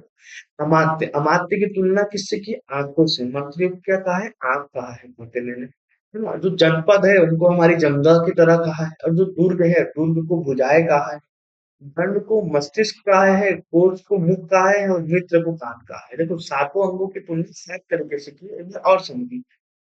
राजा को सिर कहा है ना? वैसे देखे तो मस्तिष्क की तरह बताया, पर अब जो अंगों की तुलना में अलग है, ध्यान रखिए, है ना? देखो अंगों की तुलना जब करते हैं तो राजा को सर बताया है, ठीक है, अमात्य को आग बताया है, जनपद को क्या बताया? जंगाओं को जनपद के जैसा बताया है, दुर्ग को भुजाओं की तरह बताया कि कुछ तरह की सुरक्षा कर, दंड को मस्तिष्क कहा है। दंड को बहुत महत्वपूर्ण वो दिया है कौटिल्य ने रोल, कि दंड को मस्तिष्क कहा है, उसके बाद में कोष को मुख कहा है, और जो मित्र है उसको कान की तरह कहा है राज्य के लिए। तो इस तरीके से 7 अंगों से अलग अलग जो हमारे राज्य है और उनके अंग है, उनके हमारे शरीर के 7 अंगों से कौटिल्य ने तुलना की है। इसके बाद जो सबसे महत्वपूर्ण भाग आता है, अंतरराष्ट्रीय राजनीति को लेकर भी कौटिल्य ने अपने विचार दिए थे। इनको क्या कहा जाता है? इनको मंडल सिद्धांत कहा जाता है। ये विदेश नीति से संबंधित है। तो हम देखते हैं कि कौटिल्य का मंडल सिद्धांत क्या कहा है? मतलब मंडल सिद्धांत क्या है? इसमें क्या बात कौटिल्य करते हैं? ये बहुत महत्वपूर्ण है मंडल सिद्धांत, है ना? तो चलिए अंतरराष्ट्रीय राजनीति से संबंधित है मंडल सिद्धांत, है ना? कि एक राज्य के दूसरे राज्य से कैसे संबंध होने चाहिए, है ना? तो पड़ोसी राज्यों से संबंध कैसे हो, उसको कहा जाता है मंडल सिद्धांत, दिया है कौटिल्य ने ना। मंडल का मतलब होता है शक्ति संतुलन कैसा होना चाहिए राज्यों में, बेसिकली उसके बारे में बात करते हैं। मंडल का अर्थ होता है घेरा, घेरा या व्रत, मतलब कि एक सात राज्य मतलब कि 12 राज्यों का घेरा। उसको क्या कहा है कौटिल्य? मंडल कहा है, इसलिए उसी के उस पर नाम रख दिया मंडल। मंडल में मुख्यतः 12 राज्य है और उनकी 72 प्रवृत्तियां है ना? और इस मंडल सिद्धांत में जो सबसे सेंटर में होता है वो होता है विजय विषय। तो इनको एक एक करके हम समझते हैं कि मंडल सिद्धांत आखिर क्या है। देखो तो भैया इसमें क्या होता है, विजय विषय मान लीजिए एक राज्य है ना, एक राजा है, विजय विषय इसको कहा गया है, जैसे ये एक बीच में विजय विश्व क्या है, ये बहुत महत्वाकांक्षी राजा है। विजय विश्व बहुत सारी शक्ति प्राप्त करना चाहता है और अपने राज्य का विस्तार करना चाहता है। और ये ना ये अरि और जो पार्षद ग्रह सार है, इन दोनों के बीच में होता है विजय विश्व ना। विजय विश्व एक ऐसा राजा आप मान लीजिए, मतलब एक ऐसा राज्य है जैसे भारत की, वो बहुत सारी शक्ति प्राप्त करना चाहता है और बहुत महत्वाकांक्षी है। तो इसके पीछे जो होता है ना, अरि, अरे ये इसकी पीठ के पीछे होता है, मतलब इसके सामने वाला राज्य होता है, अरे इसके सामने है ना? तो इसका शत्रु कौन होता है? अरे विजय गुस्से का जो सामने या जो पड़ोसी वाला राज्य है वो है अरे, और अरे किसका? विजय गुस्से का शत्रु राज्य होता है। इसके बाद में इसके अगला जो सामने का जो राज्य होता है, जो अरि का पड़ोसी होता है, जिसको मित्र कह रहे हैं, तो मित्र जो होता है इस अरि का शत्रु होता है, जैसे हमारा पड़ोसी हमारा शत्रु, और जो हरि का जो पड़ोसी है वो उसका शत्रु, तो शत्रु का शत्रु हमारा क्या होता है? मित्र हो गया। कैसे? देख, विजय विश्व हम है ना, हमारा शत्रु कौन है? हरि है। तो हरि का पड़ोसी होगा वो इसका शत्रु होगा, किंतु हमारा मित्र होगा, तो ये विजय विश्व का क्या होगा? मित्र होगा, है। और 5वें नंबर पे जो है मित्र है। इसके बाद में जो मित्र का पड़ोसी राज्य होगा उसको हम हरि मित्र बोलेंगे, मतलब कि मित्र का पड़ोसी है तो मित्र का शत्रु होगा, पर ये जो है इसका दोस्त होगा, तो ये क्या हो जाएगा? अरि मित्र मित्र, मतलब ये अरि का मित्र होगा और मित्र का शत्रु होगा। इसके बाद में जो अरि मित्र का पड़ोसी होगा, वो इसका शत्रु होगा अरि मित्र का। जब वो अरि मित्र का शत्रु होगा तो मित्र का क्या होगा? मित्र होगा। मतलब एक एक करके आप समझिए, ये देखिए, मित्र मित्र, और इधर से देखिए ये अरि शत्रु और शत्रु, ये इस तरीके से श्रृंखला एक एक छोड़। हमारा पड़ोसी क्या होगा? हमारा शत्रु होगा, और शत्रु का पड़ोसी शत्रु का शत्रु होगा पर हमारा मित्र होगा। ये ऐसा चल रहा है। इसके बाद में तो देखिए विजय विश्व अरि क्या हो जाएगा? इसका शत्रु हो जाएगा। फिर इसका जो पड़ोसी है उसको मित्र नाम दिया, तो विजय विश्व का मित्र होगा ना, इसी से तुलना करना है आपको विजय विश्व से। इसका मित्र होगा, फिर ये इसका पड़ोसी है तो इसका शत्रु होगा, अरि का मित्र होगा। और क्योंकि हमारे मित्र का कोई शत्रु है तो हमारा भी शत्रु हो जाता है। तो इस तरीके से ये ऊपर वाले जो सामने की श्रृंखला बनेगी, वो क्या होगी? अरि मित्र, अरि मित्र, मित्र मित्र, अरि मित्र मित्र, मतलब जो मित्र मित्र है, ये विजय विश्व का मित्र है, तो ये इसका क्या हुआ? अरि मित्र का, इसका शत्रु हुआ और अरि मित्र का मित्र हुआ, तो अरि मित्र मित्र इसको नाम दे दिया गया है ना। इसके बाद में विजय विश्व के पीछे पासनी ग्रह सार होता है, जिसका नाम है, तो वो विजय विश्व का शत्रु होगा। जब ये शत्रु होगा, तो ये इसकी सीमा पे आक्रांत है, तो ये आक्रांत का शत्रु होगा, पर विजय विश्व का क्या हो गया? विजय विश्व का मित्र हो गए, है ना। फिर से स्वतंत्र विजय विश्व का मित्र है और ये इसका पड़ोसी है, तो ये आक्रांत का शत्रु होगा पासनिक ग्रह से। जब इसका शत्रु हुआ, हमारे मित्र का शत्रु हुआ, तो ये मान लो कि हमारा भी शत्रु हो गया है। तो पासनिक ग्रह सार क्या होगा? शत्रु होगा, ठीक है। उसके बाद में आता है आक्रांत सार। चूंकि ये हमारे शत्रु का पड़ोसी है, तो ये उसका शत्रु होगा, तो हमारा क्या होगा? मित्र होगा, है हमारा मित्र होगा। ये देखो, ये हो गया, ये शत्रु, ये मित्र, ये शत्रु, ठीक है, ये मित्र और शत्रु। ये इस तरीके से देशों में संबंध होते हैं। इसके बाद में दो तरह के राज्य और होते हैं ना। देखिए, फिर आता है मध्यम। मध्यम क्या होता है? ये विजु विषु और अरि, वास्तविक रथ, इनकी सब दोनों की सीमा पे स्थित होता है। ये शत्रु और मित्र, विजु विषु और अरि की सीमा पे स्थित होता है, उस देश को मध्यम कहा जाता है। ये देश क्या होता है? ये इनसे शक्तिशाली होता है, दोनों से, है। और ये दोनों से शक्तिशाली होता है, ये दोनों की सहायता भी करता है। जैसे आप देखिए, एक समय चाइना इस भूमिका में था कि पाकिस्तान हमारा शत्रु था, और ये हमारी दोनों की सीमा पे स्थित है, मान लीजिए आप, और ये एक तरीके से हमारा मित्र, है ना। अभी थोड़ा सा परिदृश्य बदल गया है, तो ये मध्यम होता है। और एक और कहीं उदासीन एक राज्य होता है, ये सबसे शक्तिशाली होता है। ये अरि और विजु के से शक्तिशाली कौन होता है? मध्यम। इन सबसे शक्तिशाली मध्यम। और मध्यम से भी शक्तिशाली होता है जो उदासीन होता है, जो न्यूट्रल होता है एक तरीके से, है। आप इसको कह सकते हैं। मध्यम जो है इनसे मित्रता भी रखता है और लड़ाई भी करता है, पर जो उदासीन होता है, उनको इनसे कोई मतलब नहीं होता। जैसे यूएसए की आप स्थिति देख सकते हैं, दूर दराज सा, युद्धों से बहुत दूर रहा एक समय, पर वो बहुत ताकतवर होता है, वो सबसे शक्तिशाली राज्य है, तो ये उदासीन।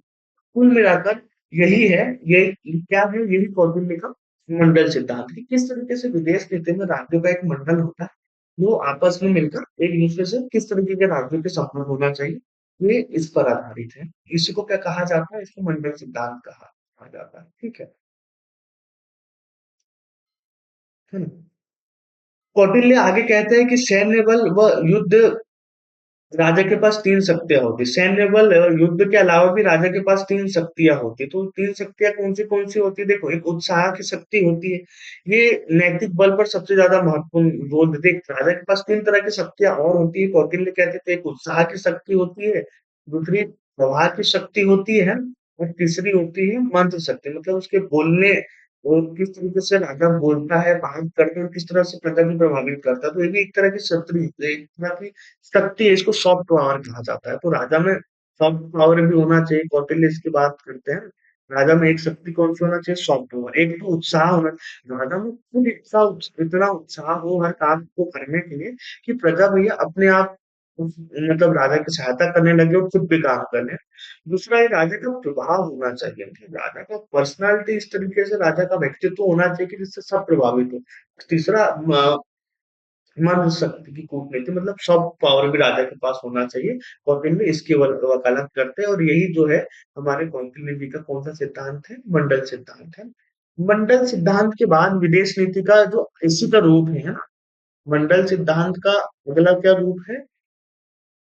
मंडल सिद्धांत का ये रूप है षटगुण नीति। मतलब कौटिल्य छह तरह की नीतियों की बात करता है विदेशी संबंध को संचालित करने के लिए, कि किस तरीके से दूसरे राज्यों से संबंध बनाने में तीन छह सिद्धांतों का प्रयोग करना चाहिए राज्य को। तो पहला है संधि। सद्गुण नीति की पहली नीति कौन सी है? संधि। संधि का मतलब क्या होता है? एक राज्य का दूसरे राज्य से संबंध बनाना। तो विदेश नीति में कैसे काम होता है ना, अकेला राज्य तो कुछ भी कर नहीं सकता। तो हमको हमारी या तो सुरक्षा के लिए या वस्तु या सामान के आदान प्रदान के लिए दूसरे राज्यों से संबंध बनाना होता है। तो पहले संबंध कैसे बनाएंगे? तो एक होता है संधि, हमें दूसरे राज्य से संधि और अच्छे संबंध बनाने चाहिए। दूसरा, दूसरा गुण बताता है ना, दूसरी नीति बताता है कौटिल्य, वो है विग्रह की। हमें कुछ राज्यों से अगर स्थिति हमारे फेवर में ना हो तो विच्छेद कर लेना चाहिए और बुराई में संलग्न हो जाना चाहिए। बुराई में संलग्न या विच्छेद मतलब कि संबंध तोड़ लेने चाहिए। अगर ऐसी स्थिति उत्पन्न हो जाती है समाज में कि पट नहीं रही है, कोई राज्य हमारे लिए खतरा है ना? जैसे अमेरिका और दूसरे देशों से कर रहे हैं, जैसे ब्रिटेन एग्जिट हो गया यूरोपीय संगठन से, तो इस तरह की चीजें की बात करता है कि दूसरे विग्रह मतलब कि राज्य जब संबंध बनाए पर अगर कोई राज्य हमारे लिए उस तरीके से लाभदायक नहीं है तो हमें उससे विग्रह कर लेना चाहिए, संबंध विच्छेद कर देना चाहिए। ये सब करना है अपने राज्य को मजबूत बनाने के लिए। अगर वो राज्य हमारे काम का नहीं है भैया तो उससे संबंध तोड़ दो। इसके बाद में चढ़ाई करना, मान लीजिए कोई राज्य ऐसा है जिस पर आक्रमण करना हमारे लिए बहुत फायदेमंद है, हमें किसी राज्य पर चढ़ाई भी कर लेना चाहिए, है ना? चौथा होता है मौन रहना, उदासीन या तटस्थ रहना। कई बार मान लीजिए दो राज्यों में युद्ध चल रहा हो जिससे हमको फायदा है, या फिर अगर हमारे बोलने से हमारे देश को नुकसान होना चाहिए हो जाए तो हम चुप रहना चाहिए, तटस्थ रहना चाहिए। हमें कुछ युद्ध आक्रमण कुछ नहीं करना चाहिए। अगर राज्य की भलाई के लिए तटस्थ रहना, तो एक है आसन, मतलब हमें चुपचाप रहना चाहिए, किस तरह की कोई हरकत नहीं करनी चाहिए। और पांचवा जो षटकुल नीति का भाग पांचवा है वो है संशय। मतलब मान लीजिए कोई राजा राज्य बहुत ज्यादा शक्तिशाली है तो उसके संरक्षण में अगर जाने से हमारे राज्य की रक्षा सुनिश्चित होती है या ऐसी सिचुएशन बन जाती है तो हमें संशय संश्रय भी ले लेना चाहिए, मतलब किसी राज्य का आश्रय भी ले लेना चाहिए ना। और छठवीं जो षटगुण नीति वो है द्वैधी भाव है। द्वैधी भाव इसको बोलते हैं, मतलब कि एक राज्य से संधि कर ले, दूसरे राज्य से क्या कर ले, विग्रह कर ले। कुछ इस तरह की नीति होती है ना, जैसे हमने रशिया से संधि की थी 1971 में, तो कहीं ना कहीं अमेरिका दूर हो गया, पर हमारा वो उद्देश्य नहीं था। तो अगर ऐसा समय हो तो एक राज्य से रिश्ता तोड़ दे और दूसरे राज्य से रिश्ता बना दे। यही छह नीति है कि अगर जरूरत पड़े किसी राज्य को अपने हित के लिए तो छह तरीके से संबंधों को बना सकता है, संधि निर्माण कर सकता है, विग्रह कर सकता है, ज्ञान कर सकता है, आसन संसर्ग क्रोधी। तो छह बिंदु आते हैं सद्गुण नीति में, इनको याद रखिएगा। ये एग्जाम में एज इट इज पूछे जा रहा है। तो भैया इनके लिए क्या उपाय करोगे आप मंडल सिद्धांत में इसे अपनाने के लिए? दूसरे राज्य से जब संबंध बनाओगे, छह तरीके की नीति आपके पास है, जैसे कौटिल्य ने बताई कौन सी छह नीतियां हैं। छह नीतियां याद रखेगा, संधि, विग्रह, यान, आसन, संशय और दो द्वंद्वी भाव। छह तरह की नीति, तो इनके लिए चार उपाय भी बताता है कौटिल्य। अब इनको आप कैसे पाओगे? तो चार उपाय की बात करता है कौटिल्य। वो चार उपाय है साम, दाम, दंड, भेद। काम का मतलब क्या होता है ये भी समझ लीजिए। चार उपाय बताए इन्होंने है मंडल सिद्धांत के लिए, या विदेशी संबंध आप कह सकते हो, विदेशी संबंध बनाने के लिए साम मतलब मान लीजिए किसी, सबसे पहले जो उपाय करना चाहिए हमको अंतरराष्ट्रीय संबंध बनाते हुए किसी, वो है शांति का, जितना हो सके है। इसको सबसे महत्वपूर्ण माने है कौटिल्य ने। हमें समझा बुझाकर या शांति से बात करना चाहिए और डायरेक्ट युद्ध पे ना आकर चीजों का कैसे हल करना चाहिए हमें समस्या शांतिपूर्वक, है ना? शाम से मतलब बातचीत करके समझा बुझा कर काम करना चाहिए। इसको क्या कहते हैं, शाम। दाम का मतलब होता है धन देकर, मतलब जैसे चाइना क्या करता है, धन देकर राज्य को अपने पक्ष में कर लेता है। अपने राज्य को कहीं ना कहीं, देखो कौटिल्य क्या दिया था, अपने राज्य को मजबूत करना चाहे किसी भी तरीके से, पहले तो शांति प्रयास करना चाहिए। ऐसे नहीं बन पा रहा है तो दाम कर किसी दूसरे देश को खरीद लो अपने फेवर में करने के लिए, तो धन देकर राज्य को अपने पक्ष में कर सकते हैं। तीसरा होता है दंड, मान लो कोई राज्य मान ही नहीं रहा है तो उस पे क्या करेंगे, हम आक्रमण कर देंगे। इसको कौटिल्य ने सबसे अंतिम विकल्प के रूप में प्रयोग करने की बात की। दंड दंड का प्रयोग सबसे आखिरी में करना चाहिए, भैया मान ही नहीं रहा है, आक्रमण करो और अपने फेवर में। ठीक है। चौथा उपाय कौटिल्य बताता है भेद, मतलब कि एक राज्य में दूसरे राज्य को लेकर क्या करना, भेद डाल दो, है ना? एक राज्य में तो आपस में ही कम से कम लड़ते भिड़ते रहेंगे और खुद ही कमजोर हो जाएंगे। तो ये चौथा उपाय क्या है, भेद। और दंड को अंतिम विकल्प के रूप में उपयोग करना है कौटिल्य, इसको क्या कहते हैं, दंड अंतिम विकल्प के रूप में इनको उपयोग करना है।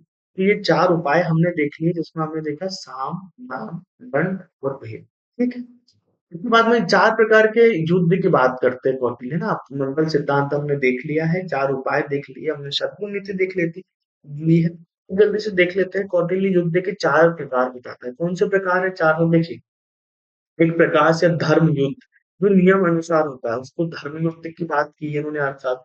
दूसरा होता है कूट युद्ध, मतलब जो छल पूर्वक युद्ध करते हैं ना, उसको कूट युद्ध कहते हैं, कूट युद्ध बताया है होटल। तीसरा बताया है प्रश्न युद्ध है, या प्रश्न युद्ध या निष्कर्ष युद्ध, जैसे विष आदि का प्रयोग करना ना, ऐसे कह सकते हैं कि कोई जहरीली गैसों का प्रयोग कर लेना या जहर देकर किसी राज्य के राजा को मार दिया, उसको कब्जा कर दिया, है ना। बाद में हम इतिहास में इसको देखते भी है। तो प्रश्न, और चौथा है माया, धन दौलत या महिला को किसी को भिजवाकर वहां किसी राज्य में भेद डाल देना और नष्ट कर देना, ये माया युद्ध हो जाता है ना। तो चार युद्ध का वर्णन कौटिल्य करते हैं अपने अर्थशास्त्र में। ठीक है। अब कौटिल्य ने तीन प्रकार के राजदूत बताए हैं। कौन से राजदूत बताए हैं? तीन प्रकार के राजदूत, राजदूतों के बारे में भी लिखा है कौटिल्य ने। कौटिल्य ने कहा भी तीन प्रकार के राजदूत होते हैं। एक होते हैं जो निःशस्त्रार्थ, इनमें अमात्य के सद्गुण समस्त गुण होते हैं, इसे विदेशी राजा से संधि करने आदि के पूर्ण स्वतंत्रता और अधिकार होते हैं। पहले प्रकार के जो राजदूत होते हैं जिनको कहते हैं निष्ठार्थ, मतलब ये ऐसे होते हैं जो मंत्रियों के जैसे होते हैं, बहुत काबिल होते हैं, तो इनको बहुत सारे अधिकार देता है कौटिल्य कि वो जाके विदेशों से संबंध बना सकते हैं और इनको स्वतंत्रता होती है ना। तो पहले प्रकार के राजदूत होते हैं। दूसरे होते हैं परिमितार्थ, है ना, ये अमात्य के बजाय एक चौथाई बोलने वाले होते हैं। इनमें केवल निश्चित मामलों में ही इनमें भी निश्चित मामलों के समझौते के इनको अधिकार होते हैं। एक तो होते हैं निष्ठार्थ, ये पूरी तरीके से मंत्री जैसे हाई लेवल के, आप मान लीजिए राजदूत, कैबिनेट स्तर के मान लीजिए। तीन श्रेणियों में बांटा, तो पहले जो निस्वार्थ होते हैं इनमें सारे गुण होते हैं, तो इनको बहुत सारे अधिकार। दूसरे परिमितार्थ, मतलब कुछ ही मामलों के विशेषज्ञ होते हैं, तो इनको कुछ अधिकार दिए जाते हैं। तीसरे होते हैं शासनहार, मतलब ये केवल संदेश पहुंचाने वाला राजदूत होता है, कोई अधिकार नहीं होते। एक तरीके से राजदूत होते हैं जो संदेश लेकर जाते थे। तो राजदूतों को भी तीन कैटेगरी में बांटा है कौटिल्य ने, है ना। तो गुप्तचर व्यवस्था भी बहुत विस्तार से लिखा है कौटिल्य ने गुप्तचर व्यवस्था पर अर्थशास्त्र में ना। तो गुप्तचर व्यवस्था कैसी होगी, कौटिल्य कहते हैं, तो 9 प्रकार के गूढ़ पुरुष गुप्तचर होंगे ना। 9 प्रकार के गुप्तचरों का वर्णन करते हैं कौटिल्य, तो जानना बहुत आपके लिए। तो 9 प्रकार कौन से देखे? एक प्रकार है कपाटिक, दूसरा है उदास्थित, तीसरा है गृहपतिक, जो ग्रहों में रहकर करते हैं, ये बिल्कुल कूटनीतिक होते हैं, जासूसों की तरह जो होते हैं, है ना। एक उदात होते हैं। अगले होते हैं वैदे हैं, जो बाहर विदेशों में रहते हैं।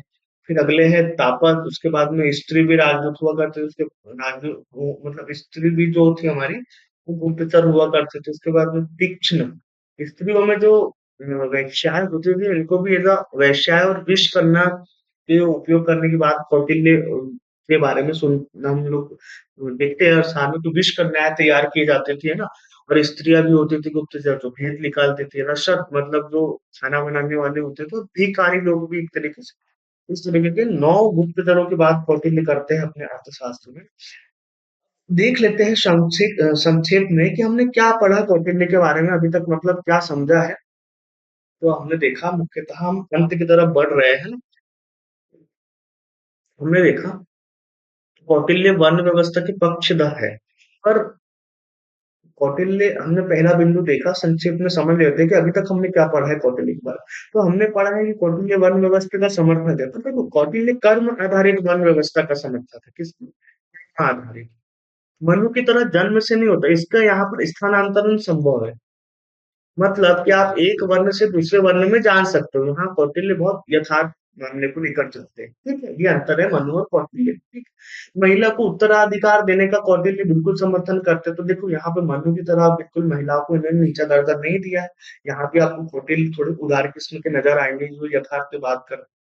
हाँ, दंड में समानता के विरोधी दंड में समानता के सिद्धांत का उन्होंने ऐसा नहीं कहा कि सबको समान दंड का कौटिल्य समर्थन नहीं करते। जैसे कोई गर्भवती महिला है, तो उसको कम दंड दिया जाएगा भैया, है ना। और जो उच्च कुल के लोगों है, उच्च कुल के लोगों को कम दंड देने की बात कौटिल्य करते हैं। ठीक है। बोला है कौटिल्य धर्मनिरपेक्ष राजनीति, है ना। वह धर्म का पृथक्करण करते हैं राज्य से, और लोक कल्याणकारी राज्य का समर्थन करते हैं। मोटा मोटा कौटिल्य के विचार को आप देखोगे, चौथे बिंदु को हम देख रहे हैं। कौटिल्य धर्मनिरपेक्ष राजनीति की बात करते हैं, धर्म और राजनीति को अलग अलग करते हैं, और लोक कल्याणकारी राज्य का समर्थन करते हैं। अगला हमने देखा कौटिल्य ने दंड को, कौटिल्य ने दंड को साध्य नहीं माना। तो राजनीति में कौटिल्य ने दंड को महत्वपूर्ण तो माना है, तो केवल दंड को ही नहीं माना। उन्होंने साध्य माना है राज्य को, ये सारी चीजें राज्य के लिए, केवल उसके लिए चीजें नहीं है, ठीक है। कौटिल्य ने 7 अंक में कौटिल्य ने सप्तांग सिद्धांत दिया है, जिनमें जिसमें उन्होंने राज्य के 7 अंग बताए। फिर आपने देखा कि उसमें उन्होंने पुरोहित को शामिल नहीं किया। मतलब आप समझ रहे हो धर्मनिरपेक्ष को कितना महत्व दिया है कौटिल्य ने। पुरोहित को शामिल नहीं किया, तो इसलिए कौटिल्य का जो राज्य यथार्थ है और राज्य पर बहुत ज्यादा बल दिया है कौटिल्य ने। अगला है 7वां बिंदु, कौटिल्य का अर्थशास्त्र शासन कला पर लिखा गया है। कौटिल्य ने जो अर्थशास्त्र लिखा है मुख्यतः शासन कला पर लिखा है। उसने राजनीतिक सिद्धांत या दर्शन देने की कोशिश नहीं की है। अर्थशास्त्र में यथार्थवाद, धर्मनिरपेक्षता, नैतिक निरपेक्षता का समर्थन किया गया है। हाँ, पर इसमें भौतिकवाद का समर्थन नहीं। ये नहीं कि ये सब राज्य इसके लिए होगा कि लोग बहुत धन संपत्ति अर्जित करेंगे। राज्य का अच्छे से संचालन हो, सब लोग आराम सुख सुविधा से रहे, ये उद्देश्य है कौटिल्य का राज्य बनाने का, ठीक है। कौटिल्य के द्वारा अर्थशास्त्र में वर्णित नौकरशाही व्यवस्था वर्तमान ढांचे से काफी साम्य रखती है। मतलब कौटिल्य ने जो अर्थशास्त्र में क्या बताई है, अर्थशास्त्र में, मतलब आप ऐसा समझ लीजिए कौटिल्य ने अर्थशास्त्र में जो व्यवस्था बताई है किसको लेकर, जो नौकरशाही का उस समय वर्णन किया है कौटिल्य ने, किसमें, अर्थशास्त्र में। वो आज की जो नौकरशाही है भैया उससे बहुत ज्यादा मेल खाती है। मतलब कितना समानता है भैया, कौटिल्य ये बात किस सन में कह रहे हैं। और आज वही समानता हमको देखने को कम मिलती है। आज की भी जो नौकरशाही है लगभग वो भी वैसे ही समानता रखती है जैसे उस समय कौटिल्य ने हमको बताया था, है ना। देखिए कौटिल्य का एक बहुत अच्छी लाइन है जिसको आप एक बार देख लेते हैं अंत में। कौटिल्य कहते हैं कि दूसरों की गलतियों से सीखो, नहीं अनुभव से सीखोगे तो तुम्हारी आयु कम पड़ जाएगी। कितनी अच्छी बात कौटिल्य यहाँ कह रहे हैं भैया कि तुम जीवन में सिर्फ अपने ही नहीं दूसरों के अनुभव से मतलब सीखो। अगर अपने अनुभव से सीखते रहोगे तो आप नहीं सीख पाओगे, जीवन बहुत छोटा है। दूसरों के अनुभव से सीखो कि किस गली पे आपको जाना है, किस गली पे आपको नहीं जाना। इसके अलावा एक दो चीज और कौटिल्य ने कही थी, जैसे देखिए एक बात और, कौटिल्य ने राज्य के स्थायित्व पर बल दिया है ना। कौटिल्य ने जो अपना दर्शन दिया, इनका मुख्य उद्देश्य राज्य स्थायी कैसे हो, राज्य स्थायी कैसे हो, है। इसी के साथ इन्होंने गणतंत्र की भी थोड़ी सी आलोचना की, उस पर भी अपने विचार दिए, आलोचना, आलोचना की। तो ये मुख्यतः ये थे कौटिल्य, जो भारत के एक महान दार्शनिक है, एक महान राजनीतिक विचारक है। इन्हें प्राचीन भारतीय राजनीतिक दर्शन का पिता कहा जाता है। बहुत विस्तार से अपनी पुस्तक में चीजों के बारे में लिखा है ना, और उन पर विस्तृत चर्चा की है, वर्णन किया है। तो यही हम कौटिल्य को समाप्त करते हैं। आशा है आपको पसंद आया होगा। अभी कोर्स ज्वाइन करिए और बहुत अच्छे से तैयारी करिए एग्जाम की। अगर आपको जो भी डाउट हो फिर हमें बताइएगा, इसके लिए हम लाइव क्लास लेने की भी कोशिश करेंगे। बहुत अच्छे से आप पढ़ाई करते रहिए, अपना ध्यान रखिए। आपको पुनः मेरा एक बार नमस्कार, और अपना ध्यान रखिए। आप लोग मिलते हैं अगली वीडियो में, अगली क्लास में, है ना। तब तक के लिए जय हिंद।